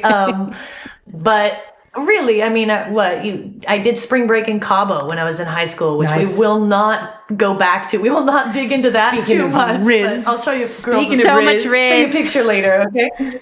Yeah. Awful. But I will say that I learned a lot because when people said you're doing this wrong or you're being disrespectful or this is not correct, I heard them and I tried to correct it the next time. And so what I have discovered in Rome is that people throw their trash down here because they see trash. And what they need to know is that if they do a little research about this city before they come, they'll realize we have a serious problem with trash in our city. Right. There are political reasons for this. There is stuff going on in Italy surrounding, how we get rid of all this garbage that we create. And part of that has to do, especially in the city center, with the amount of garbage that tourists bring in that is not attached to normal like businesses, right? And trash cans. So like on the street where you would want to dump your trash. And the city cannot predict how much trash is going to be created in a day. So what ends up happening is that trash gets picked up as it's, as is scheduled, but maybe it's been overflowing before that. And so people are seeing the result of over tourist. Oh, how do you say that? Over tourism in that particular section, and thinking that that's about Rome when it's about a problem with the tourist industry and a problem with how the government is managing the number of people coming into the city, which is not one individual person's fault, but only that a little bit of research sometimes before you travel would reveal that and make it so that you understand that that's not for you to throw your trash down as well. It's something that people who live here, we deal with all the time, and it's very frustrating for us. And there are groups. In fact, there's a wonderful group in Rome called Retake Rome. And now they exist all over Italy, but it's like a cleanup group, and you can actually sign up for like a park cleanup or something while you're in the city and help clean up part of the city if you're feeling like you're part of the problem. There is a way to give back in that way. And it's a wonderful group that does their best. Me too. I loved it. It was great. We found crazy things in the... Yeah. Wow. There were like giant metal bars. And anyway, it was wild. It's not great. But it was... I think that people see something and they think they understand what's going on when maybe there's a deeper issue. Do you know what I mean? Yeah. I mean, it's interesting too, because like Japan is probably a good example because of course in Japan, there are no public trash cans and people take their trash home. Right. Right. So that's the thing too, right? Like so it's a totally different, and that's probably something that a lot of tourists, people are visiting don't know offhand, inherently. So they just sort of, I don't know. I think, isn't the fine quite steep for littering in Japan? I think it is, but I mean, isn't the shame even worse? Like, honestly, I would rather pay $1,000 than have people witness me throw trash. I think so. Yeah. I mean, I think it's, it is sort of, it is a quite difficult thing. You know, there's a very big tension, isn't there, between wanting to go local, immerse yourself, and also knowing what your personal red lines are. I've had this conversation with a lot of people. I think it's really important to have as well. You know, talking in a more generally speaking, there's a lot of countries that if you go to, especially as a female, especially traveling alone, you know, there's certain countries you may have to go to. You may have to expect. I lived in Algeria for 3 years as a female alone.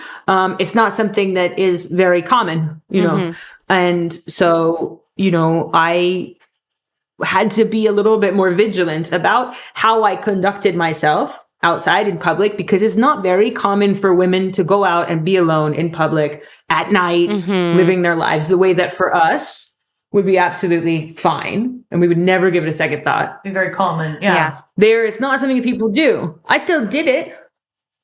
Nothing ever happened to me, but I had to be quite mindful of that. But also, so there are certain social codes you really need to be aware of, right? When you visit a country, and if you go to a certain place, and be respectful for it. You know, if you're in Japan, take your trash with you, pick it up, because it's the right thing to do. If you go to Turkey and you're going to visit, you know, the Blue Mosque, you need to put a covering over your head as a woman. It's a sign of respect that you're showing. You know, you need to take your shoes off when you go into a mosque somewhere. These are things that people do.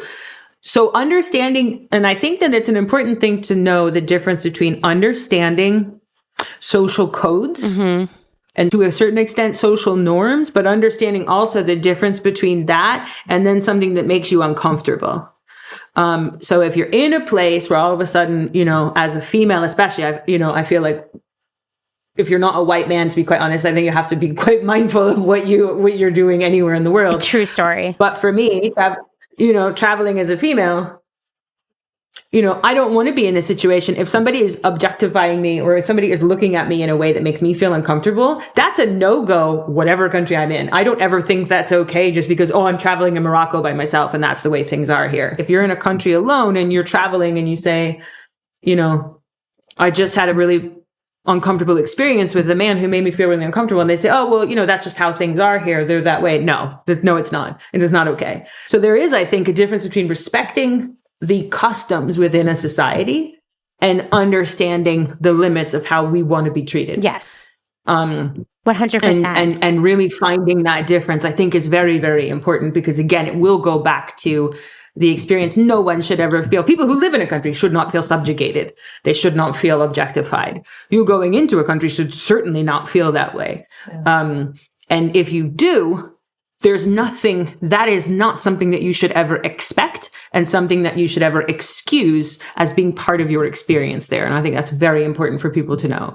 Yeah, I totally agree with that. I think when it comes back to the other things like litter, covering your head to go into a mosque, what the weather might be like in a location, or the public transportation, or that the streets are cobblestone, so don't wear like stiletto heels, like things like that.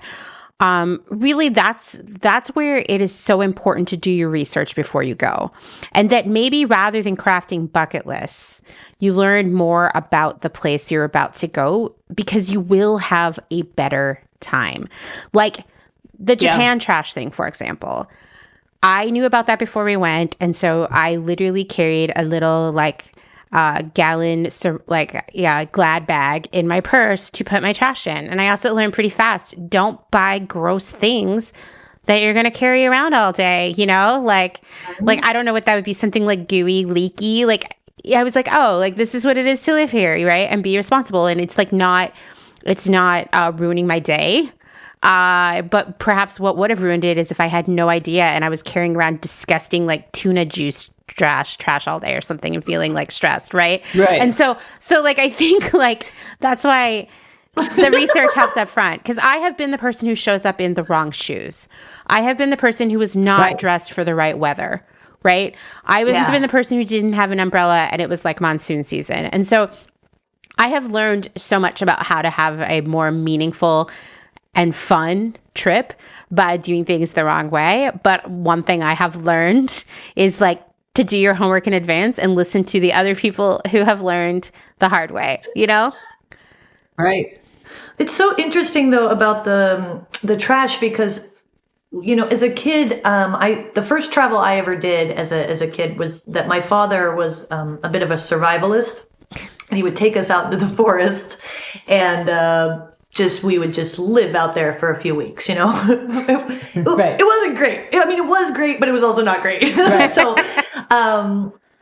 the number one rule of nature travel is leave no trace. Right.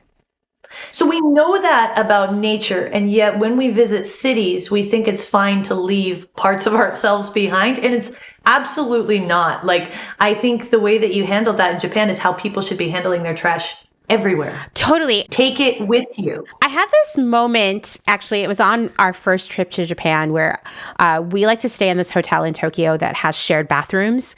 And I had gotten up in the morning and was like pretty early because, you know, I'm waking up at like 4 a.m. with jet lag. And I was like, oh, you know what? I'm up. I'm not going back to sleep. I'm going to go take a shower. Right. So I get up and I get on my stuff and I'm walking, and the women who clean the rooms and the bathrooms and whatnot are up working already. They have bags of trash in the hallway, and they were all like see-through transparent bags. And I looked at all that trash, and it was all, well, I mean, it's not going to surprise any of you. It was plastic water bottles. It was little packets of shampoo and conditioner and tiny little plastic travel size doodads of products and stuff. And then stuff that I could see people had bought for this trip and left behind, like dumb inflatable pillows and weird things that are supposed to make you more comfortable with flying, like sleep masks and bullshit like that. And I just was like, wow, okay, my goal going forward is like, I don't want my visit, because this country is offering me the privilege of coming here and being a part of day-to-day life here. You know what I don't want to do is be like, peace, here's a bunch of garbage when I leave. And also when you think about it too, it's like we're talking about like also minimizing our trash in general as human beings. So I was like, no more plastic little travel size things of shit. I'm going to have refillable bottles, and I'm not going to buy dumb things to use on the plane because a listicle told me.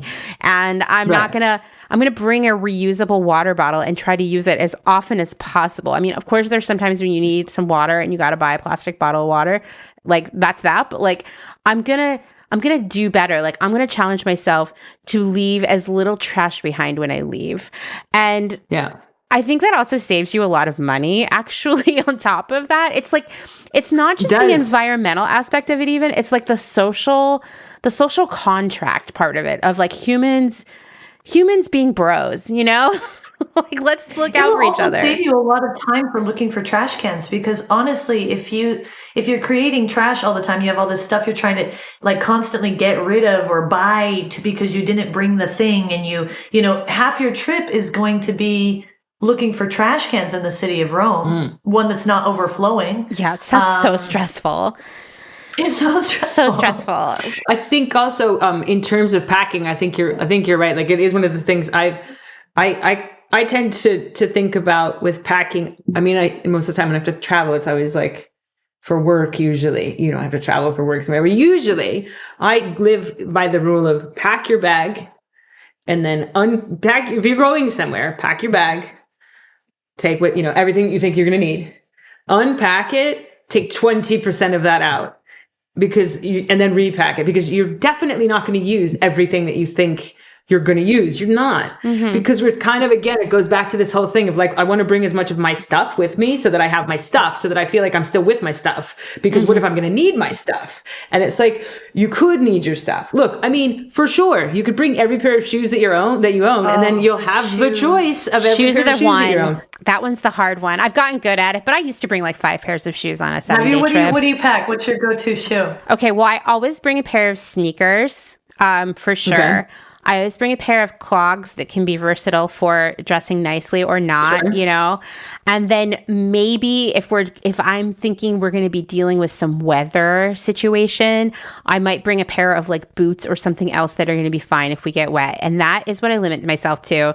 And trust me, I used to bring way more shoes. I'd be like, well, what about if this happens or this, or what if I go to a club? You're not going to a club. You're going to be jet lagged and tired. Come on, I mean, even if you go to a club, like a clog is great. Yeah, or sneakers. exactly. Like, wear your sneakers to the Sexy. club. Yeah, sneakers are wear all your the sneakers to the, rage. like, that's, I mean, like, honestly, my thing is I always bring a pair of flip-flops because you never know when you're gonna go to that's true. What I if don't you go count to a those as thermal bath? shoes. Or what if you go to a spa? Or what if Yeah. what if you get to your find it? hotel and that shower is shady and you're feeling I mean, that's a Hey, that's it a depends on- doomsday approach. No, But no. I mean, I've been in some, not all of us are staying at the Ritz. You know what I mean? And I'm staying at No, I always bring shower/beach shoes. I think, pack less, right? I think that's hard. I mean, I have definitely overpacked in my life.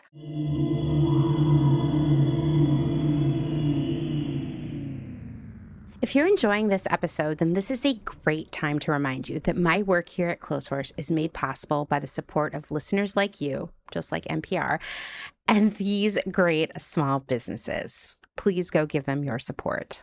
Blank Cass, or Blanket Coats by Cass, is focused on restoring, renewing, and reviving the history held within vintage and heirloom textiles. By embodying the love, craft, and energy that is original to each vintage textile as I transfer it into a new garment, I hope we can reteach ourselves to care for and mend what we have and make it last.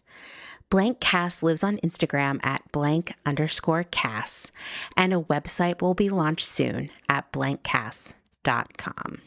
Located in Whistler, Canada, Velvet Underground is a velvet jungle full of vintage and secondhand clothing, plants, a vegan cafe, and lots of rad products from other small sustainable businesses.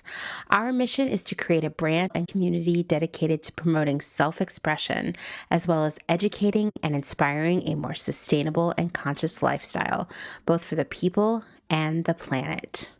Find us on Instagram at shop_Velvet Underground or online at www.shopvelvetunderground.com. St. Evens is a New York City-based vintage shop that is dedicated to bringing you those special pieces you'll reach for again and again. More than just a store, St. Evens is dedicated to sharing the stories and history behind the garments. 10% of all sales are donated to a different charitable organization each month. New vintage is released every Thursday at wearstevens.com with previews of new pieces and more, brought to you on Instagram at wear_st.evens. That's Wear St. Evens. Country Feedback is a mom and pop record shop in Tarboro, North Carolina. They specialize in used rock, country, and soul and offer affordable vintage clothing and housewares. Do you have used records you want to sell? Country Feedback wants to buy them. Find us on Instagram at Country Feedback Vintage and Vinyl, or head down east and visit our brick and mortar. All are welcome at this inclusive and family-friendly record shop in the country. Republica Unicornia Yarns, handmade yarn and notions for the color obsessed, made with love and some swearing in fabulous Atlanta, Georgia by head yarn wench Kathleen. Get ready for rainbows with a side of giving a damn. Republica Unicornia is all about making your own magic using small batch, responsibly sourced, hand-dyed yarns and thoughtfully made notions. Slow fashion all the way down and discover the joy of creating your very own beautiful hand-knit, crocheted, or woven pieces. Find us on Instagram at Republica_Unicornia_yarns and at www.republicaunicornia.com. Picnic Wear, a slow fashion brand ethically made by hand from vintage and dead stock materials, most notably vintage towels. Founder Danny has worked in the industry as a fashion designer for over 10 years, but started Picnic Wear in response to her dissatisfaction with the industry's shortcomings. Picnic Wear recently moved to rural North Carolina, where all their sewing and accessories are now designed and cut, but the majority of their sewing is done by skilled garment workers in New York City. Their customers take comfort in knowing that all their sewists are paid well above New York City minimum wage. Picnic Wear offers minimal waste and maximum authenticity. Future vintage over future garbage. Cute Little Ruin is an online shop dedicated to providing quality vintage and secondhand clothing, vinyl, and home items in a wide range of styles and price points. If it's ethical and legal, we try to find a home for it. Vintage style with progressive values. Find us on Instagram at Cute Little Ruin. Is there a little bit of Italy in your soul? Are you an enthusiast of pre-loved decor and accessories? Bring vintage Italian style and history into your space with the Pewter Thimble. We source useful and beautiful things and mend them where needed. We also find gorgeous illustrations and make them print-worthy. Tarot cards, tea towels, and hand-picked treasures available to you from the comfort of your own home. Responsibly sourced from across Rome, lovingly renewed by fairly paid artists and artisans, with something for every budget. Discover more at thepewterthimble.com. Deco Denim is a startup based out of San Francisco, and it sells clothing and accessories that are sustainable, gender fluid, size inclusive, and high quality, made to last for years to come. Deco Denim is trying to change the way you think about buying clothes. Founder Sarah Mattis wants to empower people to ask important questions like, where was this made? Was this garment made ethically? Is this fabric made of plastic? Can this garment be upcycled? And if not, can it be recycled? Sign up at decodenim.com to receive $20 off your first purchase. They promise not to spam you and send out no more than 3 emails a month, with 2 of them surrounding education or a personal note from the founder. Again, that's decodenim.com.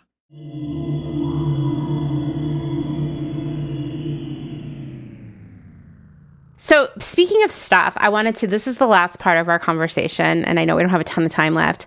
I want to talk about souvenirs because I was like looking for statistics about this, and apparently like in 2023, people spent $97 billion on souvenirs globally. And by 2029, they're expected to spend $114 billion. And listen, I know how it goes because a lot of the souvenirs are not even like at this point in many locations are not like locally made, right? They're like mass produced and imported. I live out here where I live in Pennsylvania in Lancaster County is a huge tourist zone because people want to come and see the Amish people. And all the gift shops out here sell garbage that is imported and it's just like mass produced and it's in no way really, it only benefits the local economy and that like the store that sold it gets to make some money, but like it doesn't benefit, like there are no makers in this area involved. None of the production is here. Like, so it's not really like locally impactful in a big way. And I also like, man, I'll tell you, Dustin and I talk about this all the time. We're like, you know, some of the airports in this world have gotten so good at taking all of your last bit of money when you're about to leave the country. Mm-hmm. Like Heathrow is huge like that, but I would also like, the airports in Japan are like you will leave and be like, did I just spend $500 at the airport? Because it is like one shop after another of really, I will say they do a good job on the souvenirs that are appealing to you, but like, you know, it's like it's just like there is this idea that you should buy a lot of stuff when you're on vacation, and I also think that there is this feeling that you can just buy a bunch of mass-produced stuff at the airport and it will still be just as meaningful. But I wonder, and no shame as a person who is always buying the food at the airport in Japan to take home because it is good. Is there a better way we could be sort of immersing ourselves in the place we just were and really thinking about the humans in that space when it comes to our souvenir purchasing? Oh, definitely. I mean, I think maybe particularly in Rome and so many places in the world that I've gotten the privilege of visiting as a guest, which is what we all are, right? As guests in these places, is you're hoping the money will go directly back into the people that live there, right? Not a chain of stores at the airport, but hopefully there's a human being who's taking your money, because we all know that money is going to recirculate in the city. And so in Rome, there's so many markets that you can visit, even for food, you know, walk through, taste all the things, pick things up before you go to the airport if you want, visit certain neighborhoods have all these small makers and artists. I think knowing I got better and better at this as I got older, but knowing what will matter to you when you get home So maybe buying something that you actually need, but buying it there, like the hairbrush. Or maybe you start a gallery wall with small pieces that you buy from local artists while you're there. You know, we have wonderful illustrators and watercolorists, and any kind of art you would want, you can get in so many cities in the world. I think going to a bookstore and getting a book that you read while you're headed home, or maybe picking up a cookbook and picking up some ingredients to cook with when you get home. Nothing meat or cheese, obviously. Don't want to get in trouble at the airport. But I think knowing what matters to you and what will last for you, not taking it as a last minute choice, but really putting some thought into who you are as a person and getting yourself something that's really lovely that you get to keep. It's a little gifty for you, and maybe taking it a little more seriously as opposed to thinking of it last minute. The more I research a place before I go, the more I know what I'm kind of hoping to take away. What do you think about that? Yeah, I think that also, I think finding independent shops is something that I think is actually exceeding easy to do via social media. Again, for you have built a business, that you are present and present on Instagram, and people find you, and it's easy to find. It's easier. The algorithm wants you to find people, and it's very easy to find people in any new city and find a really cool sneaker shop, or a really amazing jewelry shop, or a really great scarf store, and find something that, again, you just knock down as one of those things that, hey, if we're in this area, I really want to check this out. You don't have to make it the thing that you do that day. But look at those places. I think, Instagram and TikTok are super helpful for that. I mean, when I research guidebooks, I often look through Instagram because I need to also be able to communicate with people. Hey, this place is present, so they can find them. And a lot of times, also those places that are old school, super old, like 150-year-old places, somebody's made an Instagram account with like the great grandma on them, and they're really cool, and they'll find them, So I do think there's a way to use social media, again, as a tool, and to make it something that actually is quite beneficial to you. And again, I think you're absolutely right. Just start looking at the things that you take from your trip, not as goods that you're accumulating, but as things that will matter to you in some way, and things that things that somehow you will care about them. Maybe they will only be things which are ephemeral, that are an olive oil, or a bottle of wine, or some cheese that you eat at the airport before you have to go through customs, or whatever it is. Something super common or weird, that you'll say, this is just like, I love the toothpicks from, I love the toothpicks from Turkmenistan. I'm taking them. Do you know something like that? I mean, just all the time, people do it. I love the hair clips in Georgia. They have like really cool hair clips. And so, that's what I have. Yeah. And as you walk around a city, you start to see things like something I didn't know I was going to love in Italy is all the door knockers. Right. Right. And so in one of my guides, I have a list of places you can buy either at like a used vintage shop that has great door knockers, or there's a great place that like makes them in a million styles. Right. You can have your own lion door knocker if that appeals to you. But it's one of those things that you might want to know in advance so that you can make sure you get over to that place. Yeah. A lot of places also, I think, if you go to them and you want to buy something from there, if you do want like a real statement piece in your house, a lot of places will ship them for you. Yeah. So, I mean, go to those places, talk to independent sellers. You can get that. And it's actually quite a nice thing, because a lot of times I know, there are plenty of people from all budgets, all of the different strata of traveling budgets that order their thing, it gets shipped to them, and then they get home, and a week later, their thing comes in the mail, and they're super psyched about it. Like, it's such a cool feeling to get. Mail is awesome. Generally, getting like actual mail is awesome. And then they get their thing in the mail, and they're like, oh my God, it's even better. And it's a really cool feeling. So I really encourage that for people first, because then you don't have to worry about traveling with it, breaking it, anything like that. And then you get to revisit a little bit the experience of having bought something and been in a place. So it is actually quite a nice thing to do. And again, independent sellers will ship. And if it's over a certain amount, they'll either do it for a reduced rate, or they don't charge you for the shipping. So it doesn't have to be a huge expense. But yes, certainly it is something that's less disposable. I had a friend that came to Rome, and she did something brilliant in that she bought, a lot of, she's from the US, and she was obsessed with mocha pots, the coffee makers they have here. And so she bought herself a mocha pot, and then she bought all these, as she went around to different stores, she bought all these different kinds of coffee.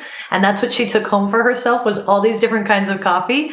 And I mean, she posts about it and talked about it for like at least a year afterwards, right, still experiencing every morning her Italian coffee experience. And I think finding a way to take home a small ritual in that way, that's something new that you experienced that you want to take home with you and try to replicate in your own house is pretty cool, particularly around food. Anything edible is good, right? Food is always a good one. When you were talking about the door knockers, you made me think of my personal favorite trip souvenirs. Well, there are 3 of them, and they're all tanuki based. Tanuki is this spirit in Japanese culture who basically, if you have a little statue of him, in your house or outside the front door, it means guests will have a good time. I mean, it's way more complicated than that. But anyway, right. I would see them around town in people's gardens when we were walking through neighborhoods. And I was like, wow, I'd really love to have one of those after I read about who he was and what he represented. And, it's not something you can just go buy at any of the tourist locations in any of the major cities. So I said, okay, well, the next time we come, I'm going to figure this out.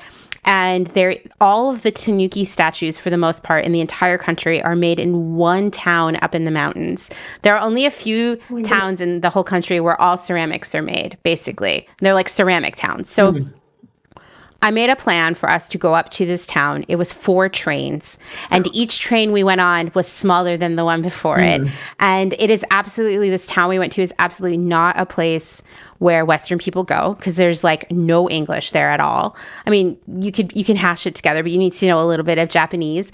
And, there's not a big public transportation infrastructure there. It's a small town. And so we walked all around this town. We went to one end of it where there is actually this ceramics sort of institute with all kinds of avant-garde ceramics and people learning. And there was this amazing vegan restaurant in the middle of it that was for the students. And we ate lunch there. And then we took another walk the other way. And I said, listen, based on my intense Google Map research, on the other end of town, there is a restaurant that is shaped like a tanuki, and we should go eat there. And they supposedly sell the ceramics there as well. But I mean, you could see them all over town. I was like, let's walk to this restaurant. So we walk through the town to the other side, and we see all kinds of cool stuff along the way, and just people living life and cute kids on bicycles and stuff. We go to the restaurant, absolutely nothing is in English at all. And I was very proud because I was able to order food for both of us and read the menu and all of that. So I was like, pat on the back to me. My hard work is paying off. And I bought 3 things at the shop side of the restaurant. I bought a pink tanuki, I bought a regular tanuki, and I bought this tanuki serving bowl, which I always use on special occasions when we have guests over. And they are 3 of my most beloved possessions. Yeah. And but beyond that, our pursuit of this tanuki created this whole day of such a memorable experience that we talk about all the time. Yeah, that's great. That's great. Perfect. Way better than anything I've ever bought on a trip, honestly. Well, and that does give you the point of what a souvenir is, right? It's supposed to be that memory. That's why it's called a souvenir. It's supposed to be something that brings you back to that place. So, if you want something that, when we're looking at something, if you're looking for something to remember a place by, then there is it does need to have a little bit of context, a little bit of story behind it. There should be a little bit of a story. Yeah. I think looking for stuff is great. I love that. I mean, I've done a bunch of weird missions to look for stuff, and it's so much more meaningful after that when you put in the little bit of footwork there, when it's not easy. And I think also, even if you find yourself in a moment of maybe you're I've been traveling alone, and I was kind of unsure what to do with myself, and I was sitting on a bench somewhere, and then you see a little shop, and you take your time and you go in there, and the adventure of finding this place and doing this thing becomes the memory.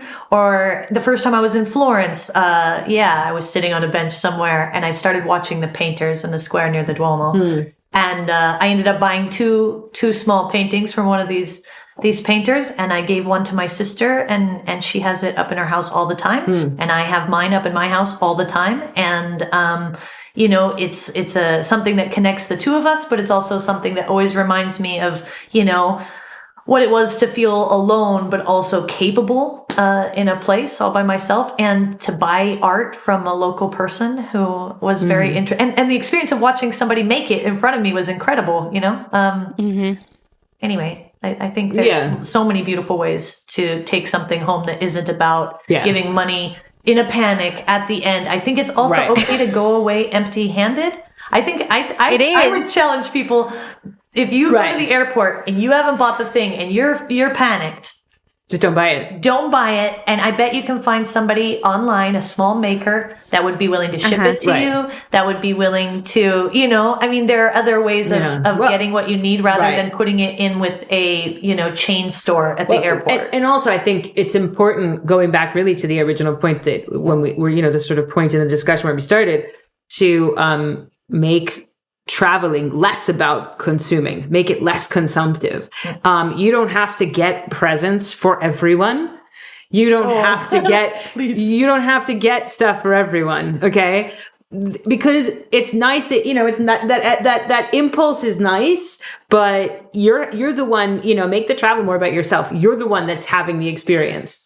Don't, nobody else needs to. They can just come over and look at your slides when you do your slides in your house, and you can redo, you can bring it back. And then, if they want to hear about it, you can talk to them about it, but then, and maybe they'll be inspired to go. But I really think we need to take that away, that idea of like, I have to buy for everyone, because you don't. Yeah. You really don't. And also I think we really have to be, and we're going to places that are very, very dependent on tourists, when basically places that have become a monoculture, entirely dependent on tourism.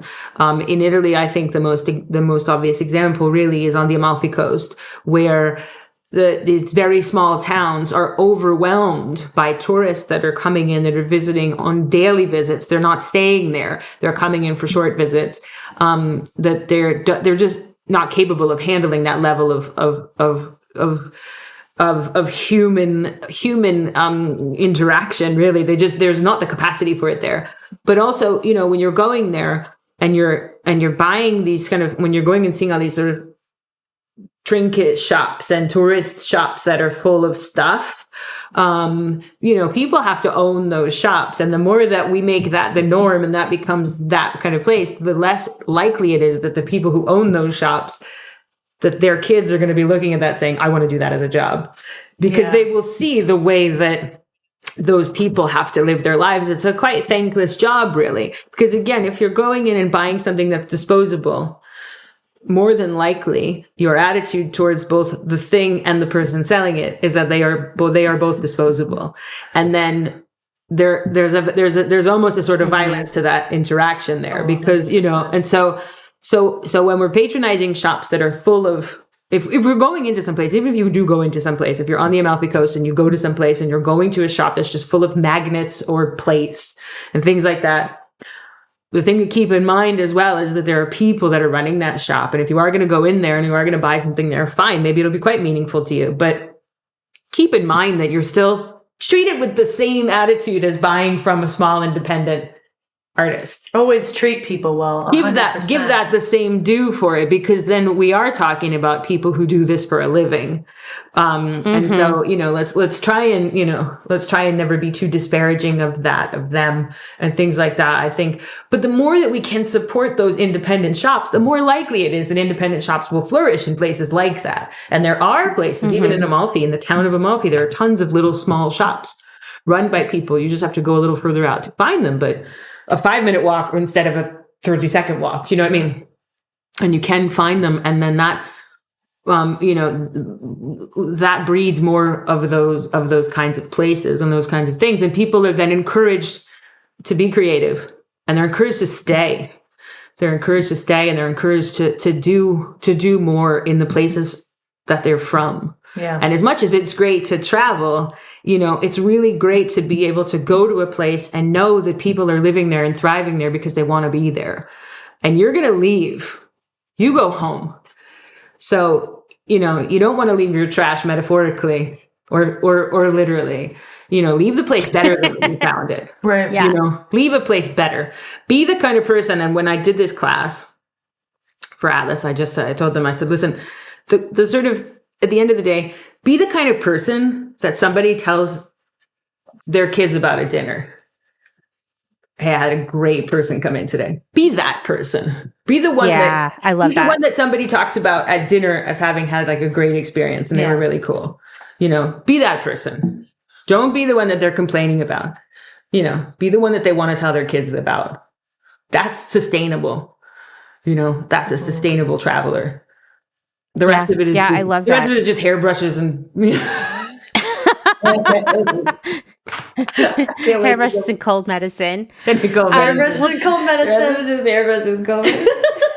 The last thing I wanted to say on the subject of souvenirs is I personally, I say this to people and I'm partially bragging, but I also am being real. I have thrifted all over the world because to me, I love a secondhand souvenir, Same. right? So that can mean going to a thrift store. It can mean going to a flea market, a neighborhood market, that kind of thing, going to a vintage store. But outside of my Tanuki ceramics, my favorite things that I have ever brought home from a trip are secondhand.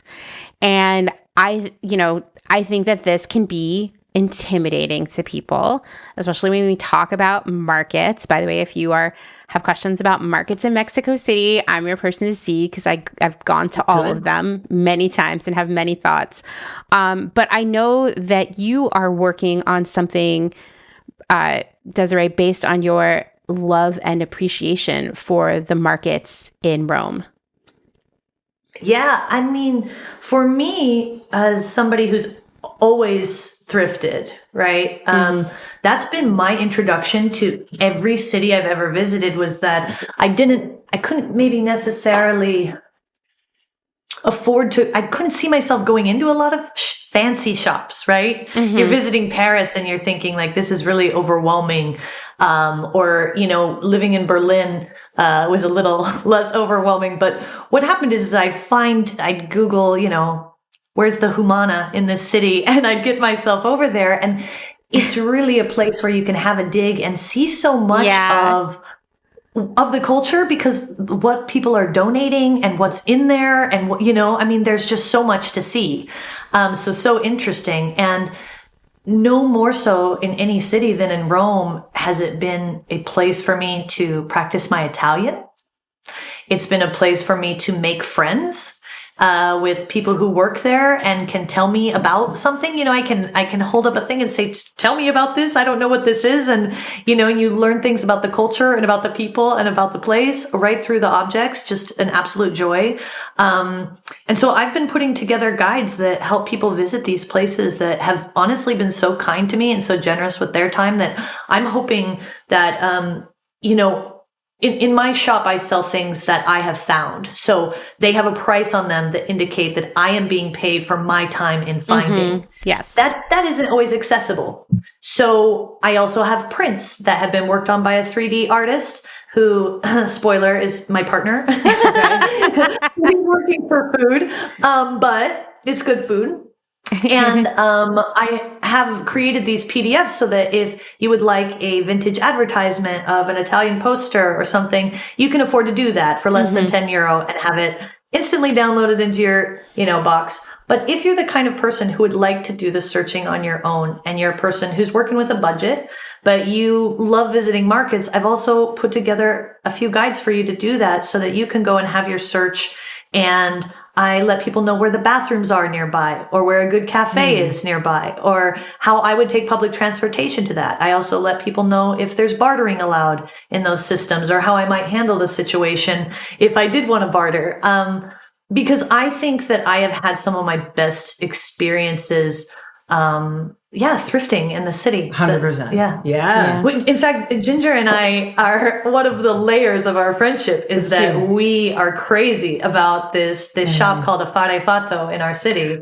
We're patrons. We're patrons. The people that work there are a joy. They're so lovely. kind. They're so lovely. It's always fun stuff in there. And, yeah, so I mean, I think that you also meet good people through those experiences. Yeah, I think that I've always had the experience, as you said, Amanda, about sort of like scoping out places and doing advanced research.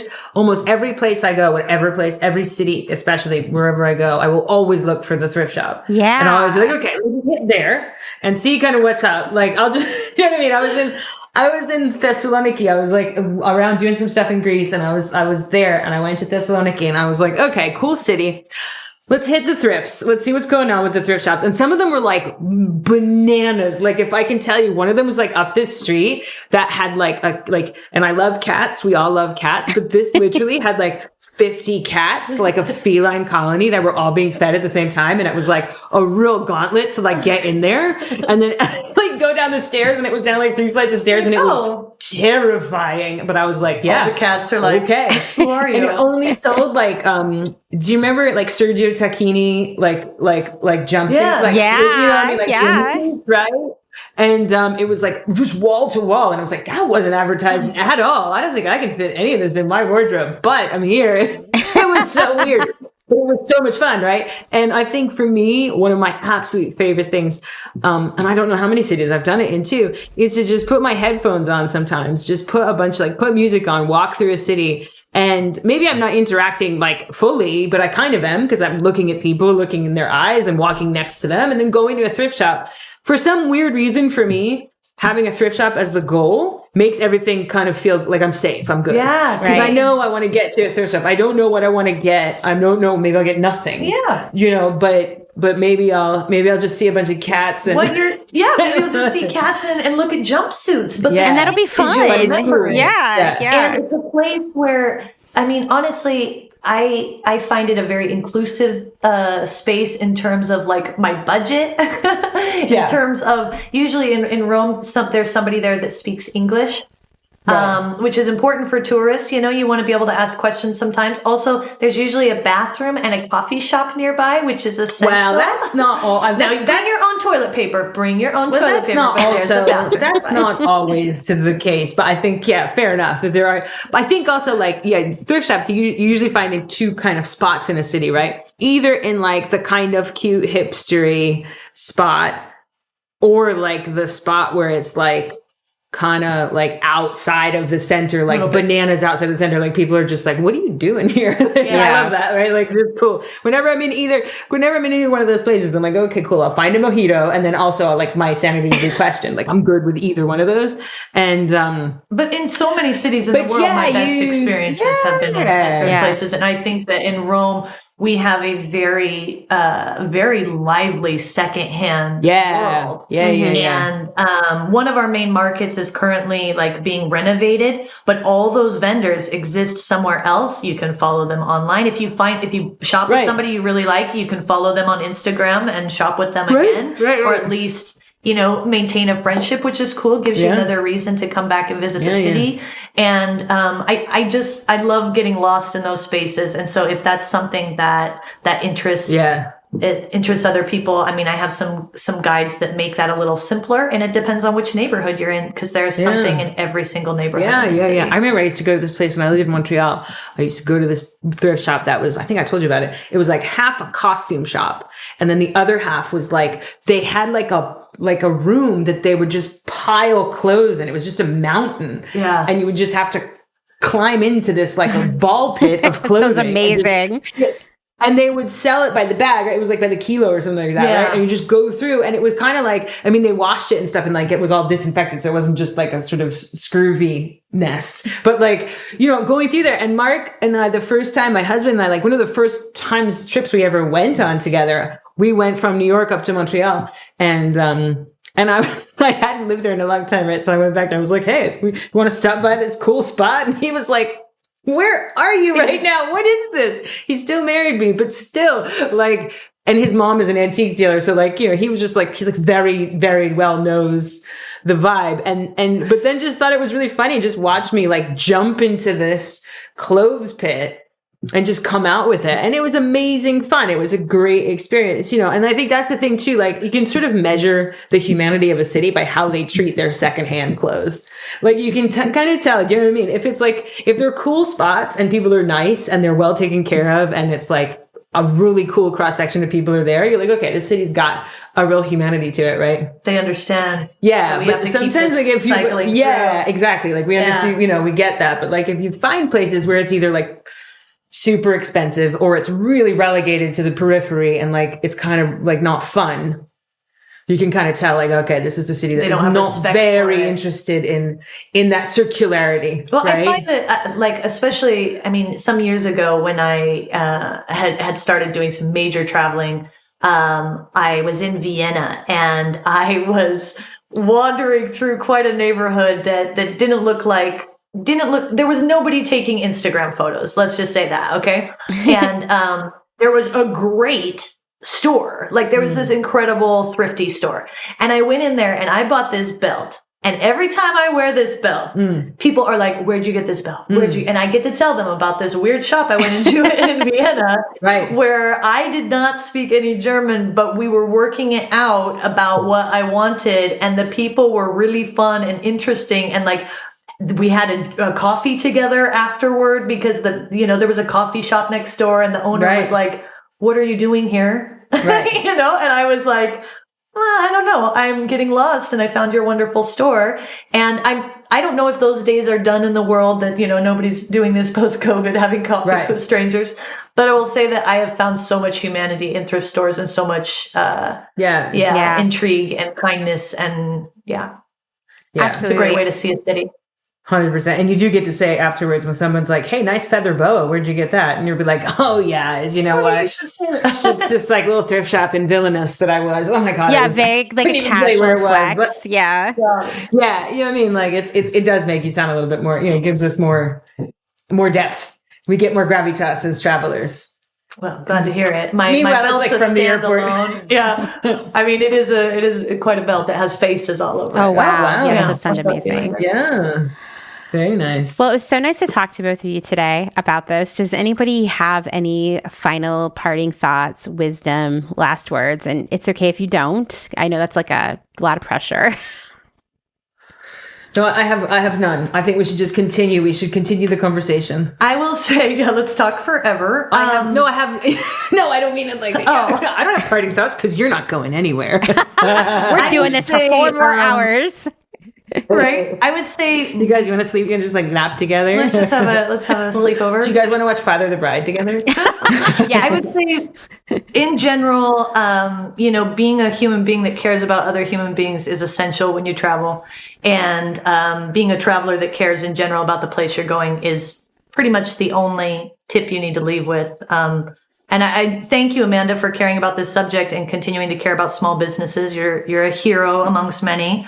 So thanks for taking the time. Of course. Yeah. I mean, I love travel. Yeah. I've been wanting to do this episode for so long. And then when you approached me, I was like, wow, this is perfect. Then you bring Ginger into the mix. I mean, it couldn't get better. There it is. She's my gold card. The tipping point. Yeah. No, thank you so much to both of you. It was such a blast and really nice to be able to talk about. I think that the more, honestly, I think that just having the conversation and people thinking a little bit more about why they're going where they're going, is already a huge step in the right direction for all of us, just to think a little bit more about it and to let it be less, travel should be something that makes us feel excited and it stimulates us in a way that things don't in the normal rhythm of our everyday life. So as soon as we're thinking about it as something different, I think we're already doing ourselves a big service. I think, I remain eternally optimistic about the world. The world is such a beautiful place, and I can't imagine that ever really fractured though it may be at different parts, and as many cracks as there may be, there is so much for all of us to get and just absolutely blown away by. And I do hope that we continue to do that work to make sure that people, the people are still into that and, happy to be on Earth together. Yeah, I agree. And they want to go. I agree. Yeah, Absolutely. I mean, it goes back to that idea of happiness is like realizing how special the world is, And I think for me, everywhere I go, even if it's like 30 miles from my house, I'm just struck by all of these amazing and magical things about living in the world that I think it's easy to forget when you are. I don't know. I easily spent 3 hours this morning feeling pissed off at people on the internet and being like, why is everyone just so mean, right, to one another, right? Like, it upsets me. Then I went outside and there were all these like new birds in my tree outside, and I was like, oh, like, life is good. It's okay if people are mean on the internet. We'll all get past it. Yeah, we're alive. We're alive. Exactly. We're alive, and while we're here, while we're all here for this moment, let's make it nice. Yeah. You know? Absolutely. Yeah.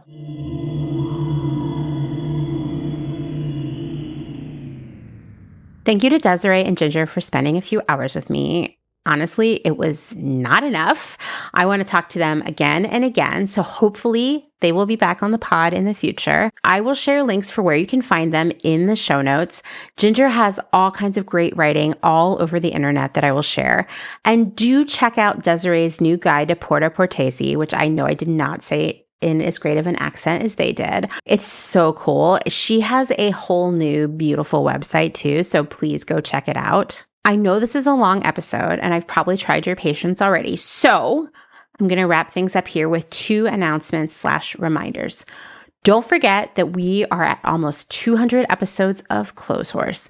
Episode 200 will be live on YouTube on Thursday, 4/18. That's April 18th, if you like it that way. Dustin and I were out filming content for this episode all day yesterday. It was so much fun, and I'm excited to share it all with you. It's not too late for you to submit your own video or audio message about what you've learned from Clotheshorse or your experiences with slow fashion or anything else you want to share. You can even email me a question you would like me to answer during the episode. Get all that to me ASAP, like this week, by emailing amanda@clotheshorse.world. And next, I have a new announcement that you've never heard before. Dun, dun, dun. One of the questions I receive most frequently is, Amanda, how do I get out of the fashion industry? How do I shift careers? Well, I'm going to tell you, I don't have an easy answer for you. I mean, do I ever? My own experience getting out of the fashion industry has not been easy. But I thought it would be awesome to share some stories from others who have done it, whether it worked out well or not, or kind of So if you, yes, you, have left your career in the fashion industry to do something else, I want to hear from you. I'm looking for about a half dozen different people who have made this jump. And it doesn't have to be a wildly successful jump. Like I said, I want real conversation about this. I want to record short, sort of 15 to 30-minute conversations with you, if you are one of these people, about this topic. If you're interested, drop me an email and we can set up some time to talk. I'd really like to get this episode out in May, so timing is of the essence. And thank you in advance if you do reach out to me. Okay, that's all for this week's episode. Thanks for listening to another episode of Clotheshorse, written, researched, edited, hosted, all the things by me, Amanda Lee McCarty. You know what I'm going to say. If you liked it, if you had a good time, what have you, leave a rating, leave a review, subscribe. These are all things that push Clotheshorse towards more new people. But the most important thing you can do is tell your friends. If you'd like to support my work financially, which of course I would love, you can learn so much more in my Instagram bio, where you'll find me as Clotheshorse Podcast. You can also find this information at clotheshorsepodcast.com, or you can go to patreon.com/clotheshorsepodcast. Lastly, but never leastly, of course, thanks to Dustin Travis White for our music and audio support. And I will talk to you all very soon. Bye.